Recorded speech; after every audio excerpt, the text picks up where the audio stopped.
found you hiding here in the near clear blue.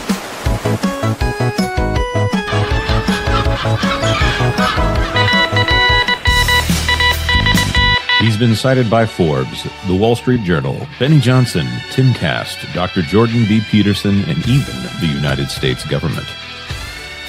Hey, the Pro Show is on. Awesome! Let's turn it on.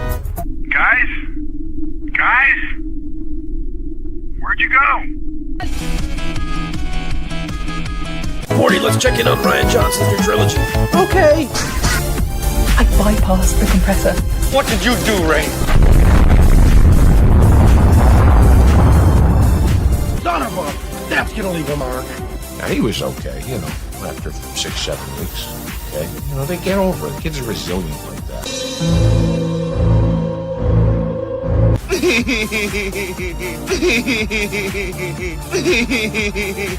Yeah. I hate it. It's the standard, what would George do? I don't want you here. So sorry, George. I didn't think it would go like this. Fly, you fools.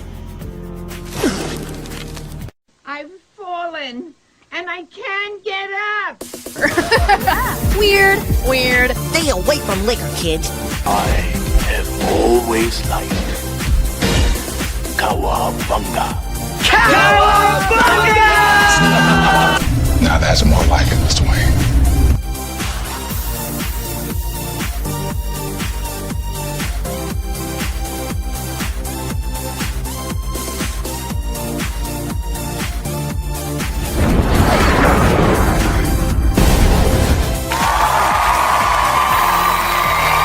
It's about how hard you can get hit and keep moving forward. How much you can take and keep moving forward. The Force will be with you, always. That's how winning is done. I am vengeance. I am the night. That's what she said. I am Batman. If I won tonight, I would come home and we'd celebrate. Well, I'm coming home, we're celebrating. God bless you all. Watch your habits, for they become your character. And watch your character, for it becomes your destiny. What we think, we become. It's scooping time. Ladies and gentlemen, boys and girls, in just 2 minutes, the lighting at the Magic Kingdom will dim for the performance of the Pro Show. We hope you enjoy and have a magical, truthful time.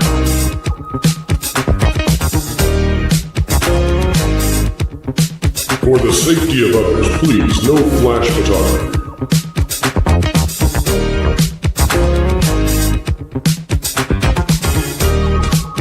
And welcome to Provision 3D. All right, everyone, put on your opera glasses.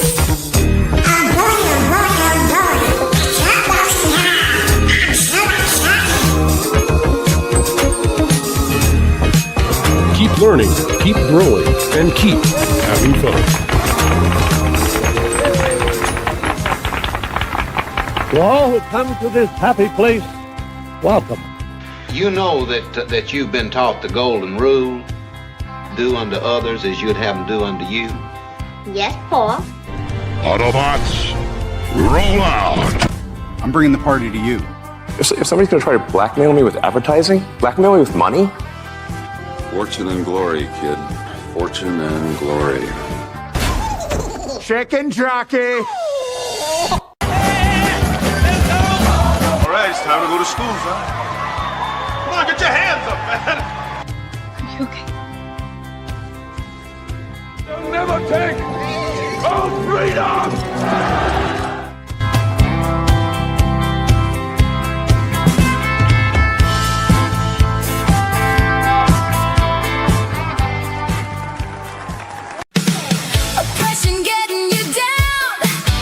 New woke is so much better than classic woke. It's all the flavor, but now with more communism. New woke, new soda, new future. Grab one today and taste the revolution. New woke.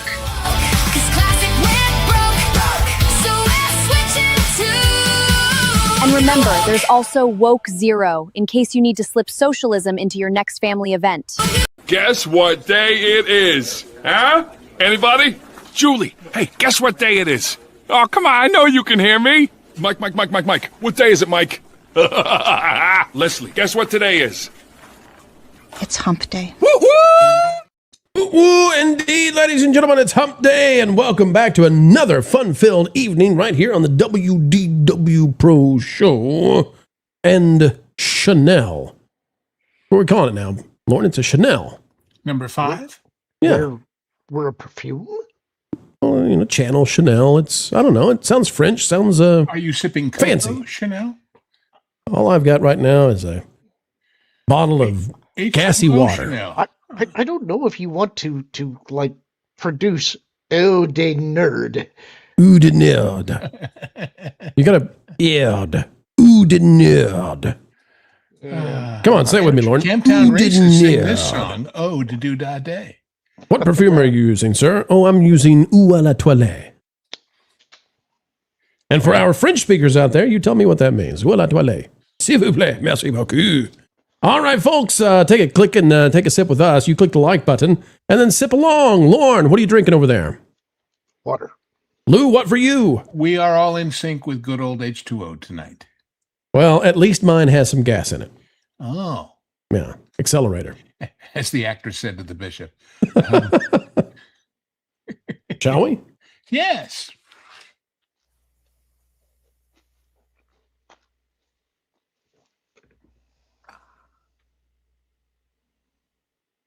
Just a quick little sip there. It's good.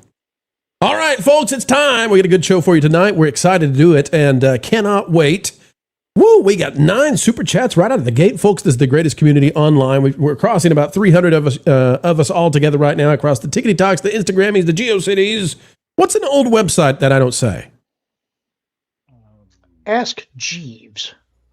Folks, we are crossing 300 at this very moment across the Tickety Talks, the Instagrammies, the GeoCities, the Ask Jeeves, the AOLs, and everywhere else we might be.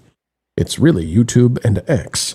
All right, folks, who's next? Well, we've got Julie out there, the mod extraordinaire for 5 morning WDW Pro panel and pro rights. Thank you, Juliet. You are more than all right with us. Mark Fields for 199, Power to the Niners. This world is crazy. Have some positive vibes. That's right, it takes some crazy turns, twists, and dives. Pastor of Muppets is gifting 5 Wunderbar Pro memberships. I'm going to click the button. It's going to look like Lauren and Apollo around here. But Lauren, we're going to fix this. I figured out how to fix it.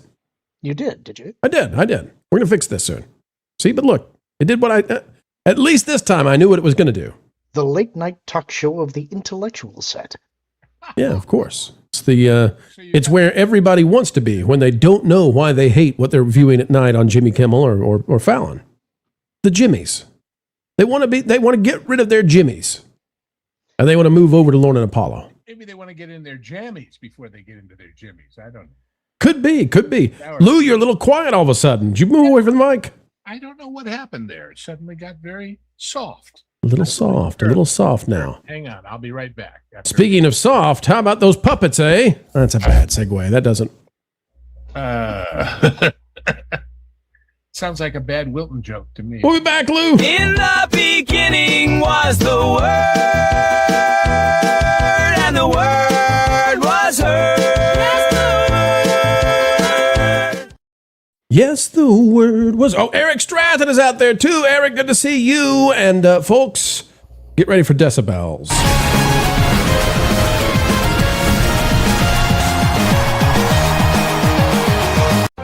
Every time a membership is gifted, a content creator gets his wings.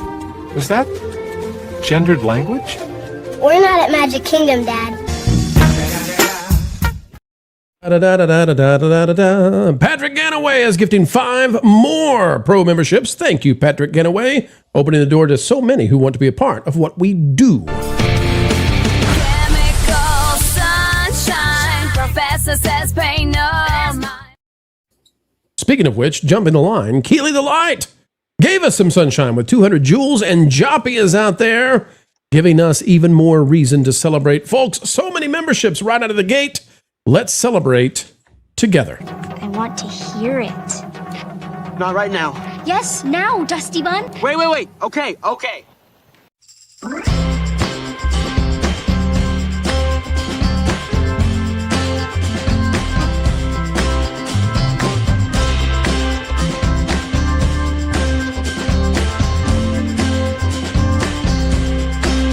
Perfect.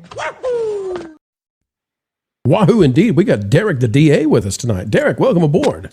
Gentlemen, how you guys doing tonight? Hey, there he is. Yeah, Derek, even better. Lou, now it sounds like you swallowed the mic. What's going on over there? Well, I don't have any idea. Hang on, Lou. I can back that down for you. Okay, here we go. All right. That better? Everybody happy with that? Lou? Testing 1, 2, all those boring things people say when You all out in the chat. You all in the chat. You tell us, is that okay? We fixed that thing for Lou. But yeah, it's a great time, Derek. We're doing better because you're here. Welcome aboard, buddy. Thank you for having me, man. Love being here. Hey, we love having you here. And Derek, tell the folks out there, in case they are not familiar, when do you do your live stream, sir? So I have 4 live streams a week, and they're 4. all at night. So it's for the late night crowd, all right? If you're up late, way past everybody's bedtime and everybody's gone to bed, pros in bed, neurotics, and everybody's sleeping, and you still want to talk entertainment and you want to have fun and, chop it up with the gang. Tuesdays and Thursday nights, 10 p.m. All right. So that's for the graveyard shift. I'm on the West Coast. So that's 10 p.m. Pacific. Shift. 10 p.m. Pacific Standard Time. 1 a.m. Eastern. 1 a.m. Eastern. Yeah. And we get people, we have folks that watch us while they're working in, security or they're doing some job late at night. So we get a lot of those guys hanging out in the chat, and it's a lot of fun. We had like over 250 people last night. So plenty of people to talk to and chat it up with. We were talking about the David Ellison, Rob Bonta battle over the merger last night. So that was a lot of fun. But we do that Tuesdays and Thursdays. And we also have the Friday nights, anime nights, where we discuss anime. So if you're an anime head, join us there Friday nights at 9 p.m. Pacific Standard Time. And then we do the DA's office where the whole crew joins us 8 p.m. on Sunday nights, where we will be discussing Lanterns right after Lanterns airs. So for all those late night workers, you are personally responsible for their lack of productivity because they're paying attention to you instead of their jobs. I think that's a great contribution to society. I tell you. I think you've cornered the Art Bell hours with your entertainment and anime. And DA, this is going to explode if truckers are into anime. If this is a demo we don't know about, you are about to just conquer everything. At least the English-speaking truckers, those other guys with the funny licenses, we won't deal with. We won't talk about that. All right, here we go, folks. Packing protons for 5 from Polymarket. Just in, Paramount Skydance is reportedly considering selling CNN. Well, we've heard that before, actually. That's not a surprise. But I don't think they're going to sell. I could be wrong on this, but I think, oftentimes the most interesting thing is the thing that happens in these cosmos. And so I think it's way more fun, the idea that Paramount, Skydance, Warner Brothers, Discovery, CNN leaves California, goes to Tennessee to be in Nashville, and then CNN is based out of Nashville. That, it just sounds too much fun to me. I'm all there for it. That's what I want it to be. Well, we have to remember that it was very unlikely that a major news organization would be based in Atlanta when it first started. So it's kind of traditional if you think about it. That's right. That's right. Folks, we got 400 of you joining us right now. Happy to have each and every one of you. You are seen, heard, and appreciated. Appreciated, they say, right here on the Pro Channel. Kenneth LaRoque is out there, member for 32 months. What a distance of time. Thank you, Kenneth, for being there for so long. And says, hey, all. Well, hey to you, too. Kalioth, 4-5. I thought Bob's expedited exit made him persona non grata due to things and stuff. Guess what day it is? Whoop, whoop. Bob was expedited out of there. You're exactly right. He is persona non grata at Disney. But we've got the story tonight. He is buying the Lakers. Bob Iger is buying the Lakers, and you won't believe who he's doing that with. That's the issue. That's the story, and then some. Part, yeah. Packing protons for 5. It took D-Day a month, but he finally talked about D-Day Cobra. It wasn't D-Day itself. Did not take a month, ladies and gentlemen. No. It took D-Day Cobra a month, but he finally dragged himself to see Minions. whereas Valiant saw it the next day. Valiant wins. Well, there you go. Let's see. And I still got to eat haggis next week. Yay! Oh, God. Eric Stratton, member for 13 months. Lou, have you heard of Rural Purge 1980s TV? No. Well, that was easy. That was easy. Israel, sorry for that member, once a month member chat there, Eric Stratton. I'm so sorry that the answer was just, yeah. Well, Israel for 5. Good evening. Good evening to you, Israel. If you haven't seen it, you haven't seen it, Lou. There's nothing you can do about that. Reality is reality, you know. Yeah. Jay is out there. Jay, the letter of the day for 5. Lorne, I didn't get a chance during your epic rant yesterday to say, don't be a doubting Dubak. Hope you would have enjoyed it. This man is a doubting Darth, and I'm not backing away an inch from what I said on that rant. And I expect the same from season 2. I don't think these guys know how to generate excitement. Is a Dubak an offensive slur against any ethnic group that I'm unaware of? It is not. It is the large lizards that you see on Tatooine that the stormtroopers are riding. Oh. That's what those are called. Those are Dubaks. I just thought they were called giant lizard things. Huh. You learn something new every day.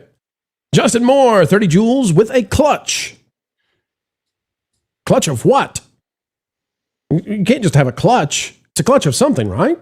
Clutch of eggs, clutch of... Well, actually, I don't know what else can be put into a clutch. A clutch of pearls. There you go. Yeah. Maybe he's saying your clutch. Maybe he's saying you came through in the clutch. A clutch of cargoes, perhaps. 90% in the last 2 minutes every single time. Juliet, 550 joules. Stay hydrated and thirsty, friends.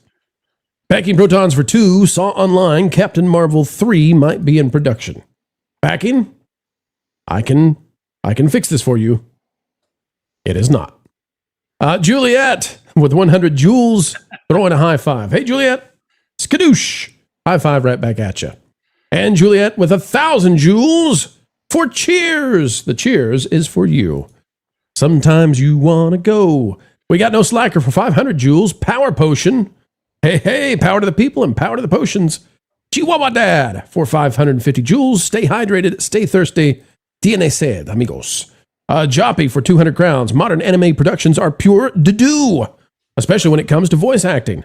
Don't like the rubber animation tech either, but the biggest decline over time has been the voice acting. The voices do not fit the characters. DA, you seem to agree with this one. Oh, yeah. That's why you got to listen to the original language in Japanese. I use subtitles almost exclusively when I'm watching anime. I cannot stand Western voice actors. A lot of times they just don't care. They're just reading it off the script. And they're not putting the effort in. The voice acting industry in Japan is cutthroat.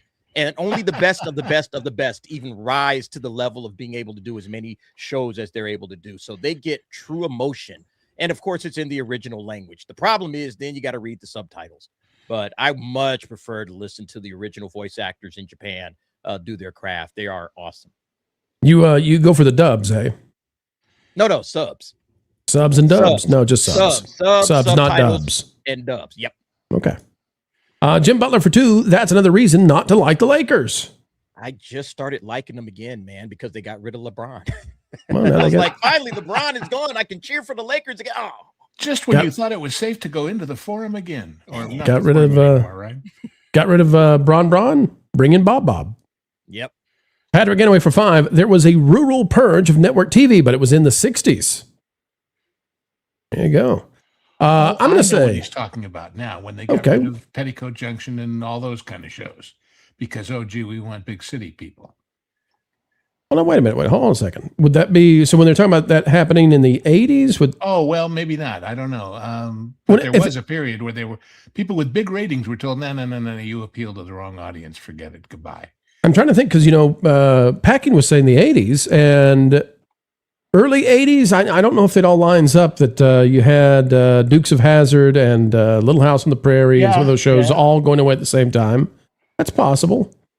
What was that? What was that show at the cornfield that was like a variety thing? What was that? That was Hee Haw? Hee Haw.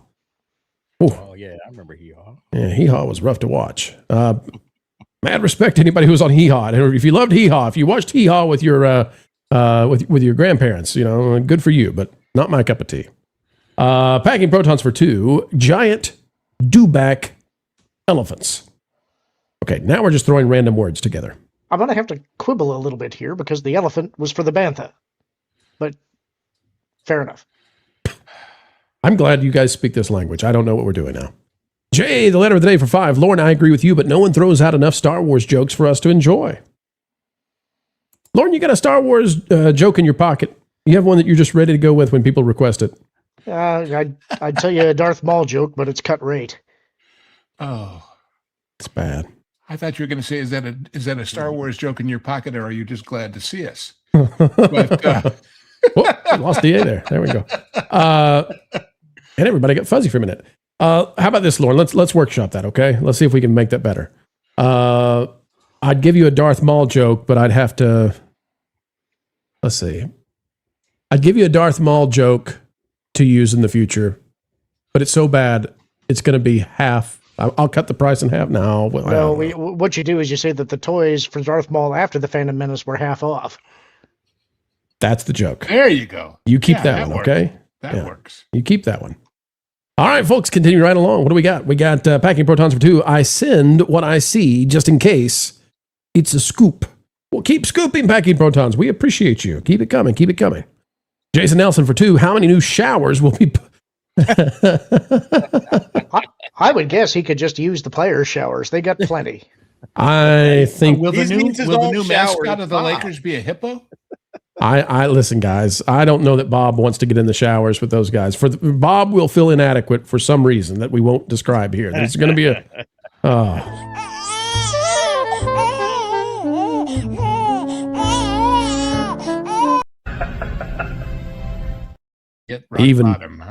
Even Walt thinks that's funny. Jobby for 200. What do you want, Lauren? Where do you suppose he's hanging that Iger sanctioned poster now? That Iger sanctioned poster? Yeah, you hadn't heard about this? I thought you knew about this. I thought you talked about it in one of the articles. The Iger sanction was an old Clint Eastwood movie. Yes. And he had one that was specially made for him that had his face on it that was spelled the Iger sanction, I-G-E-R, instead of... Yeah, so I just wonder now that he's... I didn't know. Yeah. So I'm sure he's got it somewhere. I bet he gets free parking at Lakers games. Well, as opposed to the E-I-G-E-R, which was in Switzerland, and I've been there, actually, to the top. To the tippy top. Yes. Joppy for 200. Never listen to dubs. It's the Japanese voice acting that has declined over time. You can see stark drops in quality when it comes to the voice casting done by the production compared to back in the day. Interesting. DA, we'll talk about it. We'll bring it up on the panel. We have a panel of long-time anime fans, including Brandon, the anime guy, and a couple other folks. We'll ask them how they feel about it. That's an interesting topic. Thanks for the topic for Friday night, Joppy. Appreciate it. All right, Friday night at what time, Derek, so Joppy can join you guys? 9 p.m. Pacific Standard Time. So it might, I don't know where you are. Midnight Eastern. That'll be like midnight Eastern, 9 p.m. Pacific. He's Scandinavian, so about 7 a.m.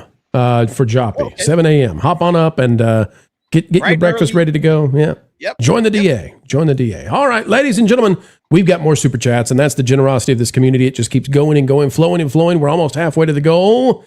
Thank you, everybody. We really do appreciate you. You keep the hamsters moving on the wheel. That radioactive food is not cheap, let me tell you, but you keep Somewhere Sunny USA on the airwaves. All right, before we go to the main topic tonight, guys, you seen this? You seen this, guys? I don't know who either of these people are. Oh, come on, Lauren, this is a sad story. Don't start off in that kind of thing. That's the one battle after another girl. That's the only thing. Are you sure? Okay. Chase Infinity, I think that's her. Is that her real name? TMZ says Tyreek Withers and Chase Infinity have broken up. Which Derek seems to have some idea. I'm just here to say, folks, I think we're now at the level where TMZ is reporting on people that we have no idea who they are, where they're from, what they're in. Like there is no way for us to say, thanks TMZ, I needed that one. It just shows that they thought they were more famous. If they knew they were not that famous, they would have waited to break up until it would matter to anybody. It's a good point. They should have held off. Yeah. Yeah. What a way to start. What a way to start. All right. Well, Derek. Yes, sir. I want you to know that this next segment could be awkward. If not for the fact that we here are all good friends, and I think we're going to have a decent entryway into this. Derek, have you seen the fights, the quibbles, the squabbles, the anger online about X-Men? Have you seen the new thing? Oh, I haven't. No, this will be new for me. What's going on? Bro, you're scaring me, man. Derek, they call them the youngins, the kiddies out there, the wee ones coming into the next generation. They're saying that the X-Men are too white. They're too white, Derek.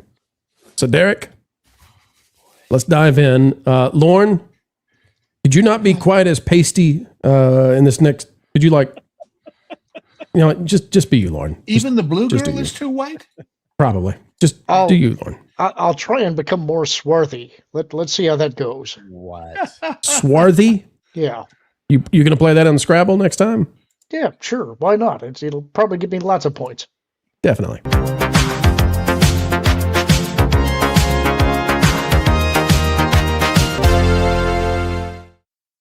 Well, the young people out there are all in an uproar online, and why? Well, you won't believe this one. Actually, you may. It's because the cast of X-Men, as probably going to be announced at D23 this weekend, are too darn white. That's right, they're just too darn white. MCU Film News says the cast of Marvel Studios' X-Men so far, you can see we got Cyclops, we got Jean Grey, we got Rogue, we got Beast. Wait a minute. You know what? I'm not even going to guess. And we got, is that Emma Frost? Is that who that is? Emma Frost. Okay, Emma Frost. Is she holding that little, what's the shark guy? What's that guy? Anybody know the shark? I don't know that. It's the little shark from Marvel Rivals. I can't remember his name. He's annoying. Anyway, it's caused an uproar. Darren Mooney has this on Twitter, says it would be the most Trump-era thing ever, and in many ways, the perfect encapsulation of the underlying logic of modern fandom nostalgia culture. Good Lord, man! How many words to get there? For Marvel Studios' first take on the famously diverse X-Men to be the all-white original 5. Now, why is Darren Mooney saying this? Because it does look indeed like they're going with 5 very pasty white folks. Now, they might try to recast Beast, but where's Storm? Where is Storm? And with 1.4 thousand likes on X, you can see this from a little gray rain cloud. Literally. It says, nobody is watching an all-white X-Men movie in 2028. Nobody's going to watch that. You've got Elizabeth saying, the thought of watching one without Aurora, that Storm, they must be out of their minds. This is why Dark Phoenix flopped. I can go through these in just a minute, folks, but it's everywhere. People, young people are not happy that the X-Men are being cast this way. Derek, I'll go to you first. I think it's crazy to do an X-Men movie without Storm. I will say that. But so wait, we know they're not going to have a Storm in the film? Is that what they've said? So here's the deal, Derek. They might do Storm. They might be working on casting Storm. Cynthia Erivo is pushing hard to get to be Storm. I'm sorry, Derek. I didn't want to tell you live. I'm sorry. All right, forget Storm. We don't need. And Storm her fans will all. say of her performance, she sure nailed it. I tell you. Oh, I tell you. I don't know. It looked cast appropriate to me. It looked appropriate to me. Everybody looked like the characters that they're portraying from the comics. I have zero problem with it. I don't know why anyone else would. As long as you cast appropriately, everybody should be fine with that. What's the problem? What's the problem? It sounds like there might be some ism happening here because these characters are white characters. What's the problem?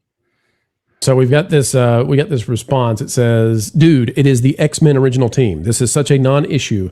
It's not about it being all white. Their OG argue with the wall. Right. I will say that when it comes to the X-Men, there are so many characters. There are so many great characters. And I've talked before, this is the strange thing to me, is that when they have been gender swapping the X-Men, or not the X-Men, but Marvel characters like crazy, I've been saying over and over, what are you doing? You don't have to go with Girl Thor. You don't have to have She-Hulk. Like, there are cool characters that are not just the race swap versions or the gender swap versions. Like, the X-Men are filled with Storm and Rogue and Psylocke, and like, we can keep going and going. There are so many cool characters. And then we get to the X-Men. We get to the X-Men and they're like, well, what if we did an all-white X-Men? Like, let's really... I can't make heads or tails of what they're going to do anymore. You've got the opportunity. And they go, albino. I think they're going to cast... Look, you got to have Storm in there. Okay? You got to have Storm.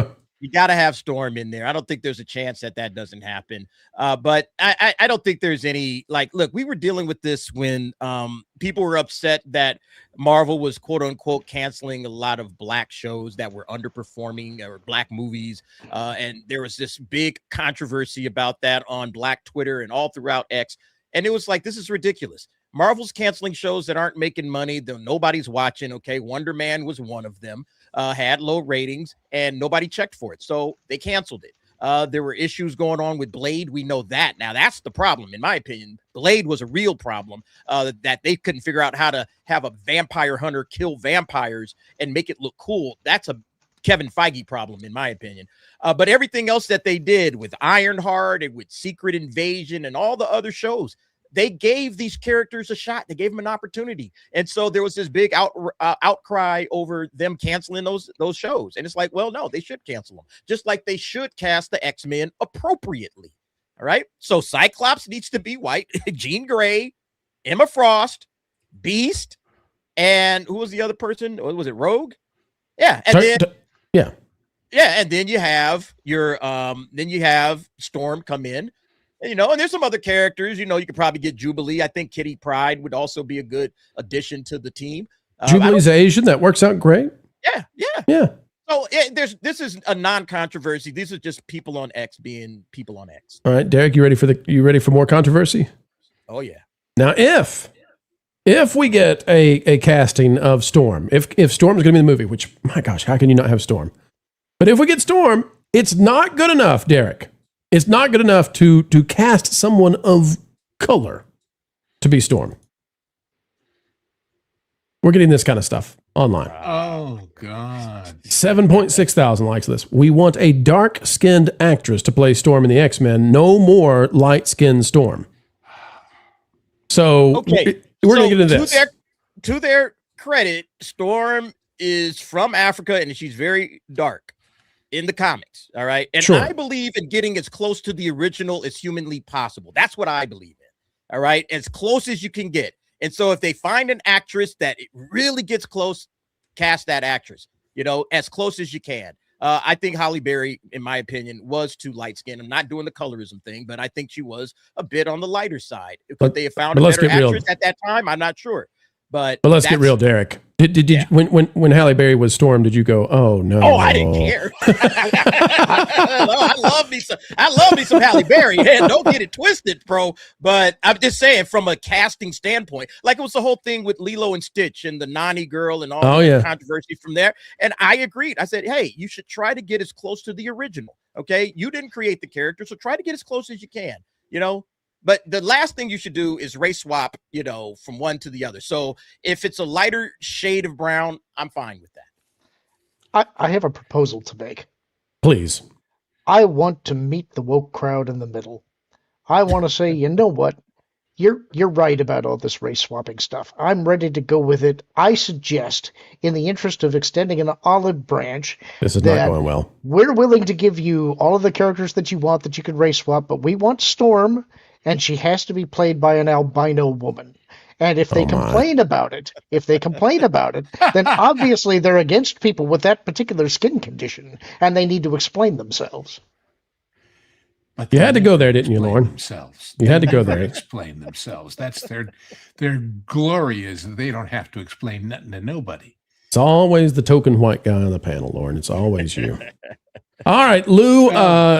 They're trying to relaunch the X-Men, and they're already getting stuck in these, woke controversies with young people. And what are your thoughts on it? Well, in my particular ethnicity, there is this word Dainu, which means it would have been enough. It's part of the Passover thing. If he had just gotten us out of Egypt, it would have been enough. If he had taken us to Sinai, but not given us the 10 Commandments, it would have been enough.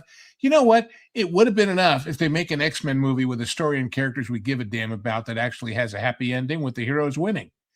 I have yet to see that they're capable of doing that. So what color people are is kind of secondary to me. Well, I'll tell you this, in terms of the fandom and where people are, right now you've got Endymion, and I'm going to agree with this. Marvin's going to agree with this. You know, Bo DiMaio is the guy who wrote the first season of X-Men 97 for Disney Plus. And, you know, he's a gay black man. And yeah, but he'll have to change his name to Bo to Ketchup because Mayo is white. Oh boy. Now, Lou, you be good over there. So Bo DiMaio, you know, I've disagreed with him on some things, and felt like the first season strayed into some very on the nose political kind of stuff in the modern era. But at the same time, I gave that season a very high score because quality wise, it was a darn good show. Endymion says the quality of X-Men 97 fell off a cliff. Bring back Bo DiMaio or cancel it because WTF is this? And we can't play it, folks, but it's terrible. It's just terrible. The final battle in this season 2. And so I just want to say to everybody out there who might criticize us, I'm on the same boat. Bring back Bo DiMaio. He is, so nobody out there say, oh, Pro, you're always just trying to stir up controversy. Listen, Bo DiMaio seems to be the only guy who can get that right. Bring him back. Bring the guy back. Tend to agree. I mean, when hearing the guy talk, he knows his comic book characters and he knows his stuff and he presents some interesting arguments. Now, like you, I've got some disagreements with him about some things. I didn't watch X-Men 97, but Marv did. Marv was skeptical about it and he loved it. Yep. And he's saying the same thing, that he could only get, I think he said 3 episodes in to the second season and he had to stop watching. So the creator, the writer, the showrunner matters. They have a vision, and you don't have to agree with somebody all the time, but you got to at least take what they're putting out there and run it through your own lens and see if they've treated the characters and the storylines correctly. And if they do, you got to give them credit for it. And that's what he did with that first season. And what they do to some degree in their own time is their own business, and who cares? Yeah. I mean, we are living in an age where Donna Mills, remember Donna Mills, blonde actress from the 60s, 70s, 80s? She just started at age 84 an OnlyFans page. Now, Lou, I told you to get off there. Lou, you're going to get all kinds of stuff you don't want on your computer going on that page. You stay away from there. I'm not going there, but I saw the story and I thought, But, you know, people were complaining about Bo DiMaio's extracurricular, whatever. What the hell? Let him do his own. Yeah, and like nothing matters except can you do a good job? Like that's all that matters. Bo DiMaio, where we took some umbrage in the past, was he was talking about as a gay black man, he understood the X-Men better than anybody else because yada, yada, yada. Right. And I was saying, you know, I don't really think that's the prism through which you should view, you know, what your role is. But he did a great show, and whoever is replacing him can't. So that's it. Remember, because we believe in meritocracy here. So bring him back or get rid of the show. That's all I'll say. Derek, I want to go you for the last word, though, because there is something interesting in all this. Amidst the chaos of the outcries online, and by the way, Blue Sky is way more vociferous, but we're not going to go there because I don't want to give them any kind of signal boost about, you know, X-Men is too white. X-Men is too white. Derek, the interesting thing to me is we don't know who's going to be playing Wolverine or if Wolverine's going to be in it. And I think that's because they know they can't replace Hugh Jackman. Like there is nobody who can step into the Wolverine role. There's nobody. Yeah. Nobody. What has he been playing the role since 2000, right? And I mean, he's been Wolverine for 25 years, and he's been the only Wolverine. You know, Spider-Man has been recast, Batman's been recast, Superman's been recast. There is only, like Blade, there's only one Wolverine, and there's maybe ever only going to be one Wolverine. I don't know if anybody's going to be able to replace him. They're going to try, obviously. I wonder what George Lazenby's doing lately. Maybe he's available. Yeah, they might be interested too. It'll be interesting to see where they go with it. You know, finding an age-appropriate Wolverine is somebody that can kind of, you know, still look young as the other characters kind of age. I don't know how that's going to work, but yeah, that's tough shoes to follow or step into, man. Hugh Jackman is Wolverine, one of a kind. He did the greatest, best job of that character that I think anybody could have done. Yeah, and I'll just say, folks, regarding the X-Men, it is one of the most authentically diverse groups of superheroes. The roster is great, and nobody has ever complained about it because it's always been authentic. So all they have to do is cast people that look and act like these characters and keep the characters what they are. Problem solved. So who knows? Maybe Marvel will figure out a way to screw that up. They seem to lately, but that's what's up right now, folks. The online outrage continues on.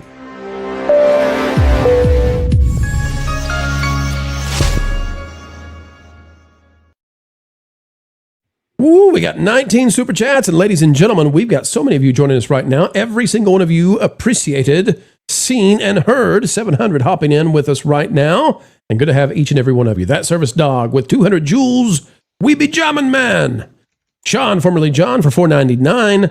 Tell Derek Anderson. Well, I don't have to. You can just say it right now. This is to you, Derek. We decided a long time ago the Sacramento Kings are the official NBA team of the WW Pro channels and not the Lakers. They have always sucked. I'm trying to remember there was an Eastern European player for the Sacramento Kings the last time they were good in the early 2000s. Who was that? Turkoglu? Yeah. Turkoglu? Yeah. It's been forever. Wait. The No Kings crowd are not going to go to a Sacramento Kings game, right? Worst named team in terms of places. Yes, exactly. All right, No Kings peeps. We're going to the Kings game tonight. Woohoo! Packing protons for 5. What's Darth Maul's favorite instrument? The horns. Clearly, he's a cello fan. Lauren, you're going to have to explain that one. There's no explanation. He just likes the cello. All right, we got Patrick Getaway for 5. CBS initiated the rural purge in the mid to late 60s, getting rid of shows like Hee Haw. Wait a minute. Hee Haw was still on in I think Hee Haw was on in the 90s. Hee Haw was not a network show, though. It was syndicated. The others were CBS. I see. Okay. But Mayberry, the person who wrote the original note to me said 80s, not 60s. That's what I didn't understand. Yeah. Mayberry RFD, Green Acres, Petticoat Junction, etc. Okay. Is that Beverly Hillbillies too? Or is that a rural show? Well, I think they'd already run their run, but they were CBS though, right? Yeah. Yeah. Okay. Yeah. Just making sure we're on the same page. Ken Reinhardt for 2. Hee Haw salutes WDW Pro. Salute. It's so bad that I don't remember how you say that. Lou, what do we say? Joke. Yes. Salute. All right. There you go. We used to pick a very teeny tiny rural town, East Bandersnatch, Georgia or something, and say population 23, salute or whatever. Remember that? I think that's a bad joke. East Bandersnatch. That goes to something else, Lou. Bender, not Bender. Oh, that's better.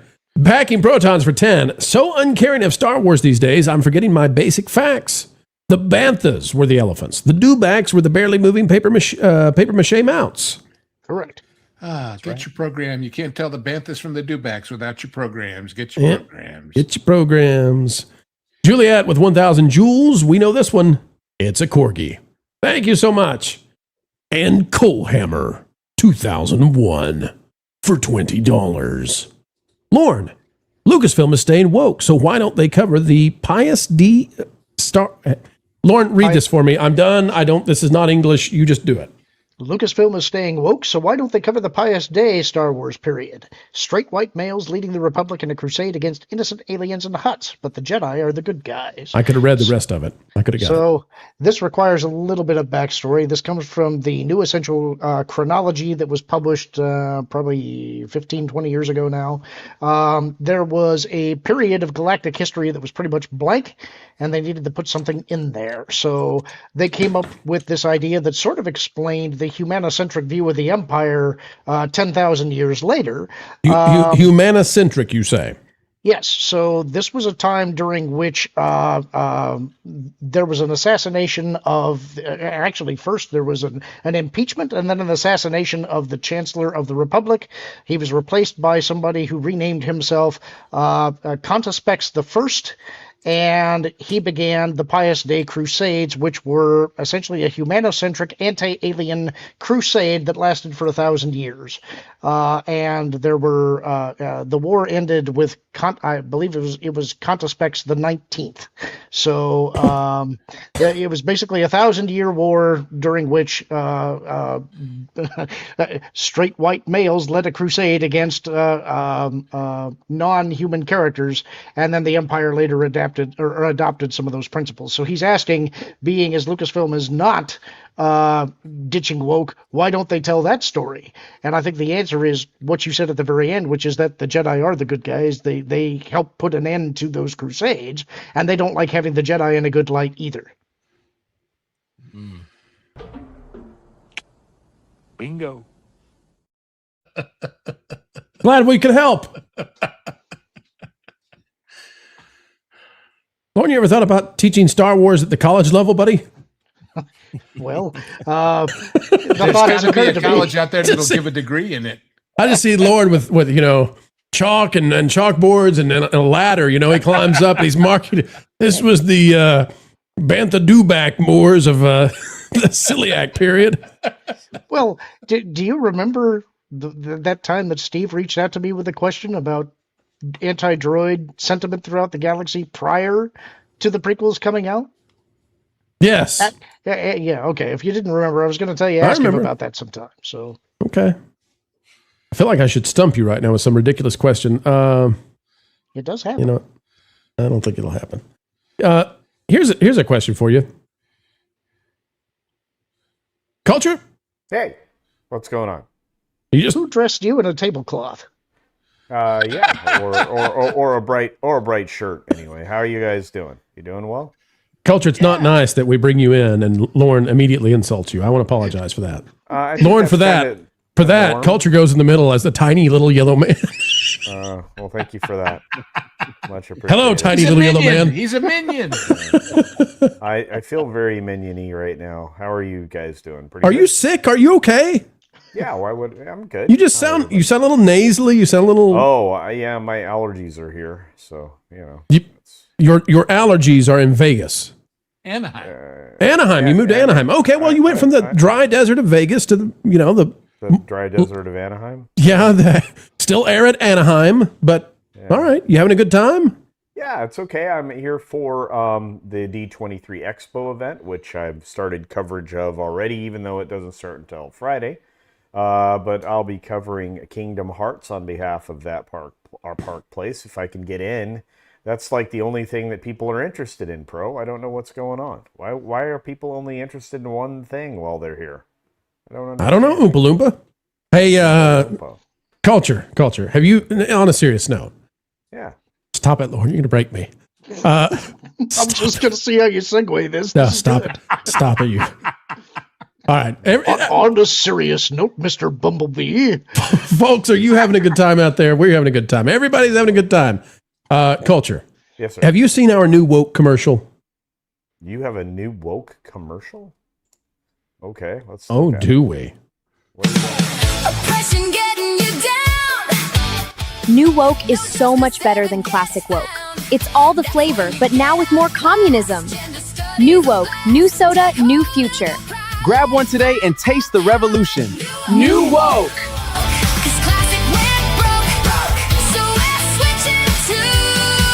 And remember, there's also Woke Zero, in case you need to slip socialism into your next family event. Well, I like New Woke. I think that's very good commercial. So there you go. Culture, you've adjusted the camera. I have, yeah. I didn't want to be that far back in the frame, so Now I'm the tiny man. No, well, that's normal. I mean, yeah. Culture is now the big giant head. Yeah. Look, and I mean, I could show you DCA if you wanted to see that. Oh, you got a view of DCA from where you are? Yeah, of course. Yeah. All right, swing it around town. Culture Casino. That takes too much work. No, we'll do it. We'll do it later. All right, we'll do it later. Later, folks. We'll look at Disney's California Adventure. So that means you are in Disney's Grand Californian. Yeah. Yep. Fancy schmancy. Look at you. Art Deco etchings on the headboard. Yeah. Yeah, there are fancy. All right, let's keep going right here. Packing protons for 10. I made a sad joke about 15 years ago when I saw Variety posting about the death of a YouTuber and said, slow news day today. Trying to trash Variety. Instead, I got pounced on by the YouTube crowd. But Packing, you've learned. You've become a better man now. You're ready to go with all the kind of apropos jokes and never strain into that which will get you dogpiled. DEFCON Prime for 2, dubbed for the win. People like me don't read quickly. That's why they make them both ways. Sean, formerly John, for $4.99. Remember, Pro, the Lakers stole that 2002 World Championship from the Sacramento Kings. Here we go. Listen. Here we go. Nope. Shaq. I was in South America during that championship. I was watching in a city far, far away, and I watched the Lakers. Shaquille O'Neal was unstoppable. Shaquille O'Neal was absolutely unstoppable. In those finals. The home of Jessica Chastain and Brie Larson is owed justice. Iger. Who knows? Maybe Iger can buy them too. Jobby for 100 crowns. I can't watch the DA panel live, but I'll watch the VOD, the VOD later on. Video on demand. Basically, all non-live content on YouTube is categorized as VOD. It includes the recordings of streams that ended. Thank you, Joppy. We've got Michael Cooley for 5. Lakers versus Globetrotters would be a great sports movie. I don't think you beat Globetrotters in Gilligan. I just don't think it can be. Consider who some of the senators from California have been. That's more apropos than you might think. DEFCON Prime for 2, but yet Chalamet isn't allowed to play Kunta Kinte. Well, I think, to some degree, listen, we make that joke a lot, but it's sort of like, what's Ryan Peter Gosling Dinklage? as Black Panther. Peter Dinklage as Wilt Chamberlain, right? There's a limit. There's a limit.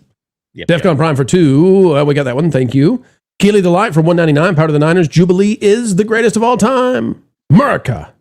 U.S. Go Jubilee. Go Jubilee. One Dirty Bird. 350 joules for a finger heart.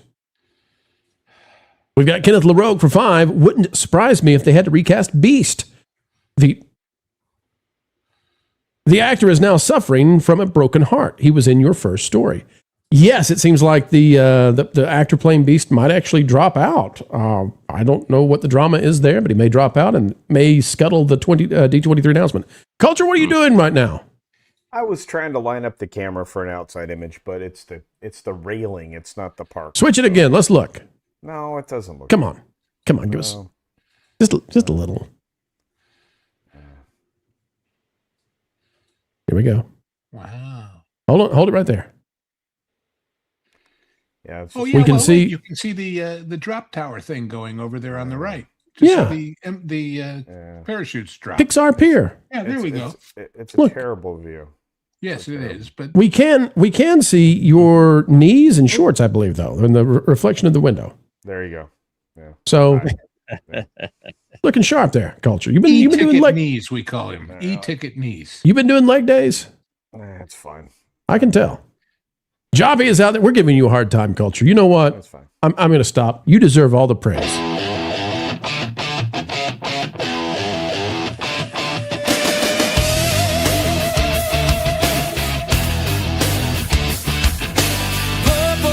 Potatoes, fried green tomatoes, arugula. Hey, what's up? When injustice strikes, I strike back. Culture, casino. Let's go. Culture, casino. Let's go. When the EMS tries their best, strap him down, check his chest. Culture, casino. Casino. Culture, casino. Casino.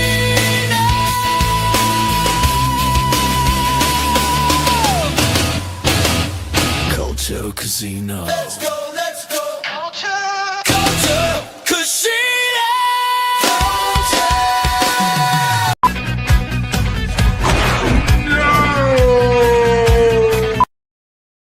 Culture, is the boss with you? No. Oh, no. Yeah. People don't know that the boss is actually one of the nicest persons on the planet. Lauren has been very complimentary of the two of you as a couple. You and the boss go well together. Oh, yeah, I agree with that. Very true. You better. Not a lie. Not a lie. You better. Joppy for 200 crowns. The DA, if you want one extreme example that personifies the entire problem in the voice casting quality, their job is to find the right voice for the right role, which hurts the voice acting, then an easy one is Frankie in OP. One Piece. Okay. We'll talk about it. I like this I like this conversation, Joppy. We'll definitely talk about it on Friday. Lauren, did you know that OP stands for One Piece? I do now. It's different than OPP. What's OPP? You don't want to know. Up. It's what gets left behind in Mayberry. Oh, boy. Key to the light for $4.99. Woke 2.0. Lou told himself a joke that he really liked that time. I like your reaction because it sort of slowly dawned on you what I was saying. Yes. Woke 2.0, The Rewokening, a thriller for all ages, rated G. Find a copy from your area approved library. Oh, boy. Patrick, Getaway for 5. Where are you tonight? Why did you leave me here all alone? I searched the world over and I thought I'd found true love. You met another and you were gone. There you go. It's a great sound. Jay for 5. I'd go to the class, Lauren. Just wait a minute here. There's something about this. Cyan? What is this, Lauren? What's he trying to slip in as a joke? I'm assuming Super Saiyan, but I'm not the right guy to talk to about that because I'm not an anime guy. That would be that guy right up there. And he disappeared, so you're just out of luck. Lauren, there's no Cyan thing in Star Wars. Nothing that I can think of. Oh, I'm looking it up right now. Please tell me there is, please. There is! Wait, no. Sakyan. The Sakyans are a humanoid sentient species with bulbous, hairless heads. What were those really weird guys in the prequels that were... the Nemoidians? They gave us the clone army. They were like... Oh, the Geonosians. Yeah, the Geonosians, yeah. Yeah. Geonosis. Are they making Geonosians 11? Wow. That's terrible. That's 12, 13? I don't know. You're not going to convince me you're just drinking water tonight. There's caffeine Just somewhere. water. Totally just water. Jim Butler for 2. Culture, you need to dim your shirt. Oh, no, I can't. I was told today that I had a battery-powered shirt. And, I think that might be true. Culture, can you pull out one more time just so people can get the full shirt effect? Oh, sure. Hang on. Let me. I think the color coordinating of the letters FNT with the shirt was pretty. Yeah, I clever. think I did pretty well. There you go. Yeah. Come on, just a little bit more. More? Just a little. Just a little more. There we go. Yeah. I'm on the couch. Kick back. No. But it's a Murphy bed. Relax. I'll be going to sleep. It'd be bad. Wait a minute. It's what a Gonna time. handle. It's 7 p.m. where you are. I'm tired. It's been a long day. Weenie mode. I went for you. And rode. You were in the heart of Disneyland, and you're sitting there going. I went to Universal. Oh, good. Today. Good. To ride on that roller coaster, the Fast and the Furious thing. Drift. Yeah. Yes. Oh, Yeah. good. Was it as good as it looked from afar? I feel like it drifted off. Yeah. Oh well. That was All about a good family. joke. It was all about family, actually. Archer Merchant for 2. What if Iger's Lakers players go to the WNBA draft? Well, we're going to talk about that in just a second. Hang tight, because it's really funny that Iger has changed who he wanted to buy. Hey, Brush 421 for $4.99. Kingdom Hearts movie would be awesome. Just make it not woke and not with the new we can't say that on YouTube. Not with the new M-head cartoon Goofy and Fab 5 characters. It would print money. Bro, just so you know, I met Archer Merchant today. Did you? I did. Does he sell archers? Very cool. Oh, Sorry.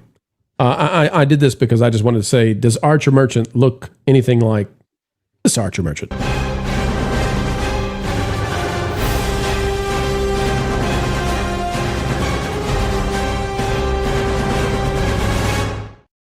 Look at my butter knife. It's a very fancy butter knife, but yeah, he does make you feel very dark brotherhood. I'm just gonna say. Derek, would you be excited for a Kingdom Hearts movie? I have no idea because I never played Kingdom Hearts once in my life. No, never. I took you for a Kingdom Hearts guy. Yeah, nah. I don't like the new designs for the characters either. I'll tell you, this stuff where Goofy looks like a homeless man. It's really, it's bizarre. Wait, you don't like homeless Goofy? Nah, not into it. Cracked out Goofy? Nah. Widow Anaheim for 2, waving to culture from across the street. Hey, culture. Thank you. You were being rude. We've got Joppy again for 100 crowns. Joppy, thank you for being so generous. Dragon Ball, Super Saiyan, Google it. Also to clarify, I mean the new Frankie. They not only didn't try to find someone similar, but they went with a voice completely contrast to the vibrant personality that was and is Frankie. Got you. Okay. Frankie in the thumbnail, Derek. Come on. Let's go all in on this. Nothing but Frankie. Frankie? Let's be Frankie about it. That's the name of the stream. Thousands of viewers. I can tell you that it's Saiyan, not Saiyan. What are you saying? Saiyan. Super Saiyan. What'd I say? I'm just saying. I thought it was a Star Wars thing at first. Saiyan. Just saying. Sayonara. And then I looked it up, and there is a Star Wars thing called Sakions. You know what a Sakion is, Lauren? What's the spelling? A Saiyan full of sake? Sakiyan. Not ringing a bell, no. What does it say that they first appeared in? Oh, I mean, this is really intrepid stuff for us right now. Okay. They hail from the Hutt space planet Saki. They have their keen senses. They're skilled hunters. Sakians, albeit unidentified, first appeared in Star Wars A New Hope. Why don't you feel sheepish right now? Spell it again? S-A-K- Don't you feel sheepish? Hang on. Look, how can you not know this? It's in A New Hope. It's right up there with the guy that has the wolf head. Any of you guys recognize that guy? I do not. He has it's a trap kind of head, but other than that, I don't know. This is Lauren's favorite line at family reunions.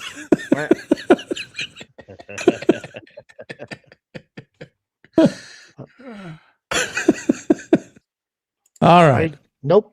I don't know anything about Sakayan. Sorry. Is that how we're going to pronounce them? It sounds much better than Sakions. Mr. Blue Sky for 5 just came here to say, love you guys, and great meeting culture at the meetup. Great conversation, buddy. Looking forward to the next one. It was awesome. It was great to meet everybody. I'm going to say, Mr. Brightside, Mr. Blue Sky, and all the other folks that I got to meet up with. It was pretty amazing. Couldn't believe the number of names that showed up. I really enjoyed it. Thanks for being there. Hopefully you overcame any kind of shyness in order to hang out with everybody. So it was a good time. I really do encourage you guys to go to these events because it really does refill your joy bucket. There you go. The old joy bucket. So I got to take it back. I do know who the Sakayan in A New Hope is. The reason I didn't. This doesn't matter if you just Google it. Well, here's the thing. I'm explaining why I didn't recognize the reference. Just take the L. It's okay. I can tell you I didn't know he was a Sakayan, but the thing is, in that article that you referenced, he was in like a comic book panel or something. The one that you see in the movie looks very, very different. What's he look like? Very dark skinned and bald. He kind of looks like almost like an obsidian genie. And he's one of the characters that's in the cantina that the camera passes by. So, because everybody knows what an obsidian GD looks like. Everybody. Totally relatable. Keely the Light, 450 joules, gives us a blowfish. And watch that blowfish blow. Juliet for 1,200 joules sends in a sandcastle. Thank you so much. Hope that's not huffed and puffed and blown down. Justin Moore, member for 2 months. Doesn't Marv have a keyblade hanging on his wall? Yes, he does. Yes, he does indeed. Which might explain why he's begging culture to get into that Kingdom Hearts panel. And finally, Tale of the 10th for 2. Pro, is that correct about Lucasfilm staying woke? Well, we don't know, but I will tell you, there's an article on That Park Place today that I wrote. The person that they just put in charge of all Disney merchandise, the PR for that, the advertising and marketing for it, mega woke. Ultra mega woke. Dana Walden putting her team together. Lauren, what is this? What the heck? That's the guy. Now, What the heck? That looks a lot like the leader from a movie. Are we going to get banned for this? It looks like the gamesters from Triskelion, you know? The three guys that are running things there, except obviously a different Hugh. But hey, Hugh, get off of McCloud.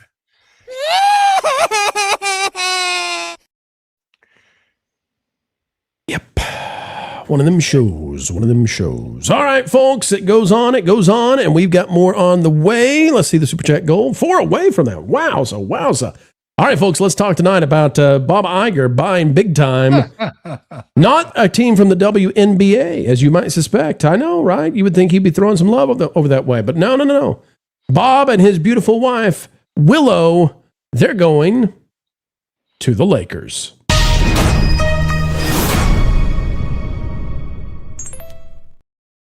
Hollywood is weighing in on the WNBA, and guess what else, folks? Bob Iger is buying a team, a professional basketball team. But which one is it, and why does it matter? We'll explain. Enos Cantor Freedom is getting ready for the WNBA draft. He says, "Let the transition begin."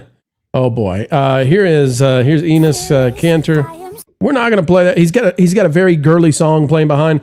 Enos is making sure, and I hate to say the name that way, but that's how it's pronounced.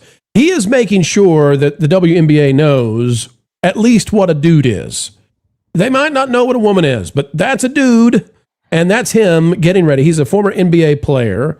He is getting ready to go to the WNBA. He has signed up for the draft, and so the fun goes on and on. Hollywood is now weighing in on the WNBA situation. House star Hugh Laurie defends Sophie Cunningham, says men don't belong in women's sports, even of the biological variety. You hear that, Enos? You hear that? This has been hosted by Fox News. Mark Harris has this one. The house star voiced support for the WNBA player after she faced pushback for opposing biological men in women's sports. There's Cunningham over here. Literally pushback, I tell you. Literally. Says English actor and comedian Hugh Laurie has shared his opinion about whether, Trans Am athletes should be allowed to compete in women's sports, and it's one that some in Hollywood won't take too kindly to hear. Laurie, best known for his star role in the drama series House, made it abundantly clear in a social media post this week he does not believe that men should be allowed to compete against women. He says, firstly, blank off. Secondly, no, I don't believe men should compete against women. I thought I'd made that pretty clear. The 3-time Golden Globe winner wrote in a reply to a since-deleted post on X by writer and Trans Am activist Graham Linehan, I don't know. Linehan, there you go. Let's just say that not all of Hollywood agrees, and the Daily Beast is now coming out very angrily and calling Sophie Cunningham the MAGA Barbie. So there you go. Lara Trump, and I swear they say this is not that guy, but I thought that Mike Lindell, the MyPillow guy, had de-aged by 20 years. No, they say it's a different guy. That's not Mike Lindell. It goes on to talk about how Lara Trump had a panel on, and they're talking about Sophie Cunningham, and they're defending her. And the Daily Beast, along with some celebrities, are now calling Sophie Cunningham the MAGA Barbie. Of course, she's just a girl. She's just a girl to sing a song from not so long ago, Gwen Stefani. She's just a girl who got haymaker. Do you remember this? She's right here. We've played the video over and over. She got knocked out in the WNBA, and because she dared get up again, I guess they're calling her MAGA Barbie. It's all crazy, folks. They're all... Well, what if I told you, though, that actions speak louder than words? And what actions and what words? Well, let me show you. Semaphore. Semaphore has this from back in 2024. Semaphore says Disney CEO Bob Iger and his wife Willow Bay which sounds like a resort, but no, that's his wife. His wife, Willoughby, are close to purchasing control of Angel City FC, the Los Angeles women's soccer franchise that is the most valuable women's sports franchise in the world. See, Bob Iger and his wife have been very interested in getting in and buying women's sports teams. However, at the moment, the WNBA needs Bob and needs money more than ever. At the moment, the WNBA is suffering.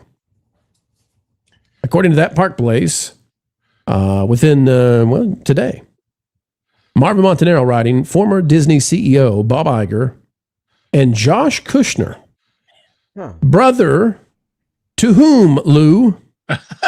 Jared. It can only be Jared Kushner, husband of the president's daughter. Right. They are buying, Bob Iger and Josh Kushner are buying the Los Angeles Lakers. Josh, for $12.5 billion.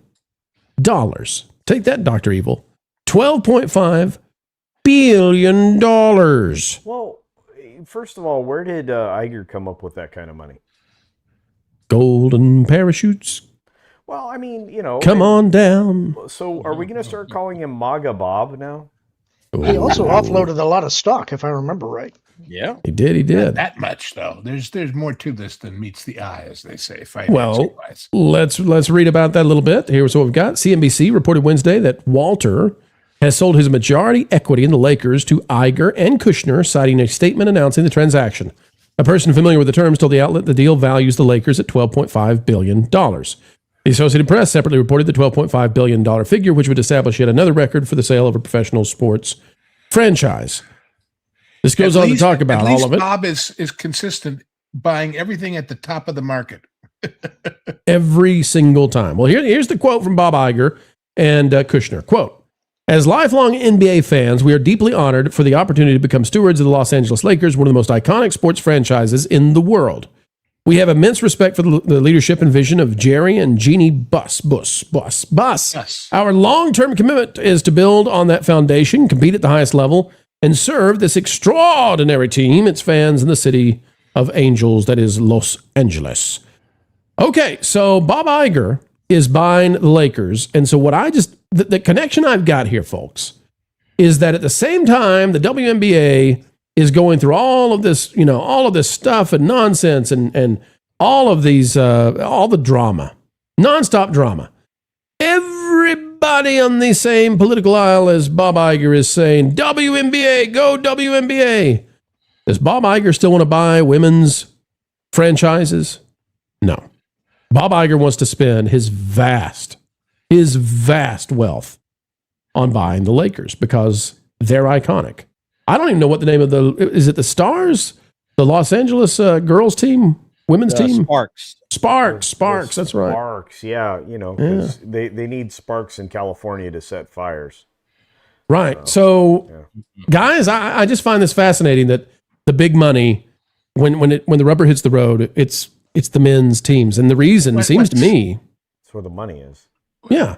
What's fascinating to me is the guy they're buying it from has only owned it like less than a year, and he's making $2.5 billion profit from what he paid for it. Yep. Well, that's a good deal. But the Buss family are the ones that got it. Well, now that's an interesting thing, too, because apparently the previous guy's deal, which they are inheriting, made Jeannie Buss, quote unquote, the governor of the team for 5 years. I don't know what a governor of a team is, but the leader of the pack. Yeah, right. Leader of the pack. Okay, so I want to show you though. So how much do we say? 12.5 billion for the Lakers. 12.5 billion for the Lakers. Okay. I thought they were only valued at 10 billion. CNBC has this. CNBC has the value listed of the WNBA teams. So the Los Angeles Sparks, owned by Mark Walter, $415 million. So that would be 1/24th, really not even that much. 1/25th, maybe as low as 1/30th, but 1/25th the value of the Los Angeles Lakers. So here's what I'm saying. All I'm saying, guys, is Bob Iger should prove that he is a man of the movement. He is a man of modernity. And the former head honcho, the double shower, Big Bob, he should come on in and pick up the Sparks as well for a cheap, low price of $4.15. It'll barely raise the 12.5. He'll still be under 13. Still under 13 or 1.3 or whatever it is he's spending. So 13 billion, right? Still under 13 billion. All he's got to do is spend a measly 400. He can probably get on a deal right now. $400 million. He can have the Sparks to go along with it. Derek, this is, I know this is kind of silly, but it just goes to show you that they can say whatever they want to say. The value and the money and their actions speak louder. They know the WNBA is a joke. The teams aren't worth anything. Right. Even the CNBC numbers that are listed out here are silly. The revenue for the Sparks is $22 million. They don't make any money on their own. They don't have right. They are subsidized. It's a subsidized league. Why are any of these teams worth anything? I don't understand it at all. Yeah, the money is in, and again, this isn't, to be sexist or anything. The money's in men's sports. Always has been. That's where people want to go and watch the best played sport. Period, point blank. So, yeah, in my opinion, I think that Bob Iger, kind of a smart businessman in this regards, because he's picking up one of the biggest franchises in the history of any sport anywhere on the planet. But the problem is it's my franchise because I'm actually a big Laker fan. And so this is like, I've seen Bob destroy franchises over there with Star Wars and with Marvel. And now we're going to see the exact same thing coming with my beloved Los Angeles Lakers. I'm very upset about this. I hope this is just a temporary pickup, like Lauren was just, or LW Ghost was just saying, for 1 year, and then he sells it off for more money, and it gets into the hands of somebody that cares. Because that's the problem. Ownership is, you need ownership that cares about not just the sport, all right, not just basketball, but about the town and the city and everything around it. And I just don't think Bob fits that category. Bob Iger bought the most expensive seat ever. That's what this is about. He wants to be, he wants to be right down there. He wants to be right down there on the court with the celebrities. He wants to still be known as the guy, right? Yeah, I think Bob's turning over a new leaf. I think MAGA Bob has a good ring to it, and I think he and Joshua are getting in on the ground floor of knocking out the woke in the NBA. Maybe they'll do it in the WNBA. Bob Iger's going to be the next Jack Nicholson. That's all this is, culture. He just wants to be down there on the courtside seat. He just wants to be, schmoozing. I don't know. I mean, he probably likes the boxes rather than the courtside, but schmoozing. He and Aunt Willow can hang out in one of those luxury boxes up there, with all the MAGA people. It'll be a lot of fun. Let me ask this about. Okay, so here's the thing. If we go back to the WNBA for a minute, okay, so we're spending massive amounts of money to buy the Lakers. All right, Lauren, here's the deal. You see the price of all of these teams. Mm-hmm. These are bargain bin. Any celebrity who wants to get in and prove they believe in women's basketball can do it. Honestly, truly, like any celebrity of major worth can get in and buy these teams. They can get some partnerships going. Any of them. They are not in a hurry to buy WNBA teams. All they want to do is cause a ruckus about this stuff and be angry, but nobody wants to buy these teams. This is like climate change activists who keep buying seaside properties. But pro, you see, the problem is that when you buy a team, you want it to make money.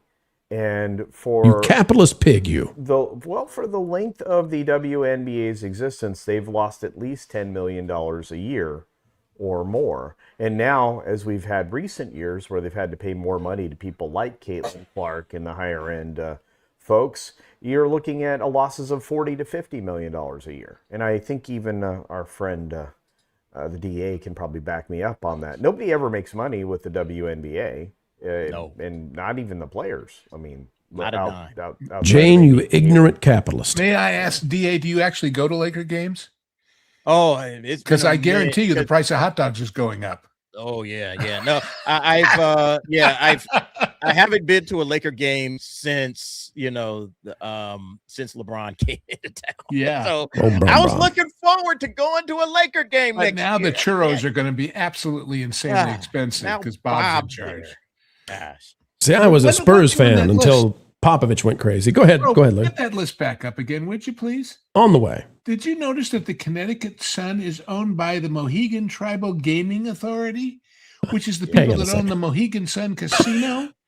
So how in a professional sports thing where It's all on the everybody's up and trying up, to be Lou. cleaner than how did they do that? Well, here's what I love. You probably can't gamble on them. Here's what I love. The revenue for Portland Fire is not available. I mean, look at some of these. Like the Washington Mystics are making 17 mil.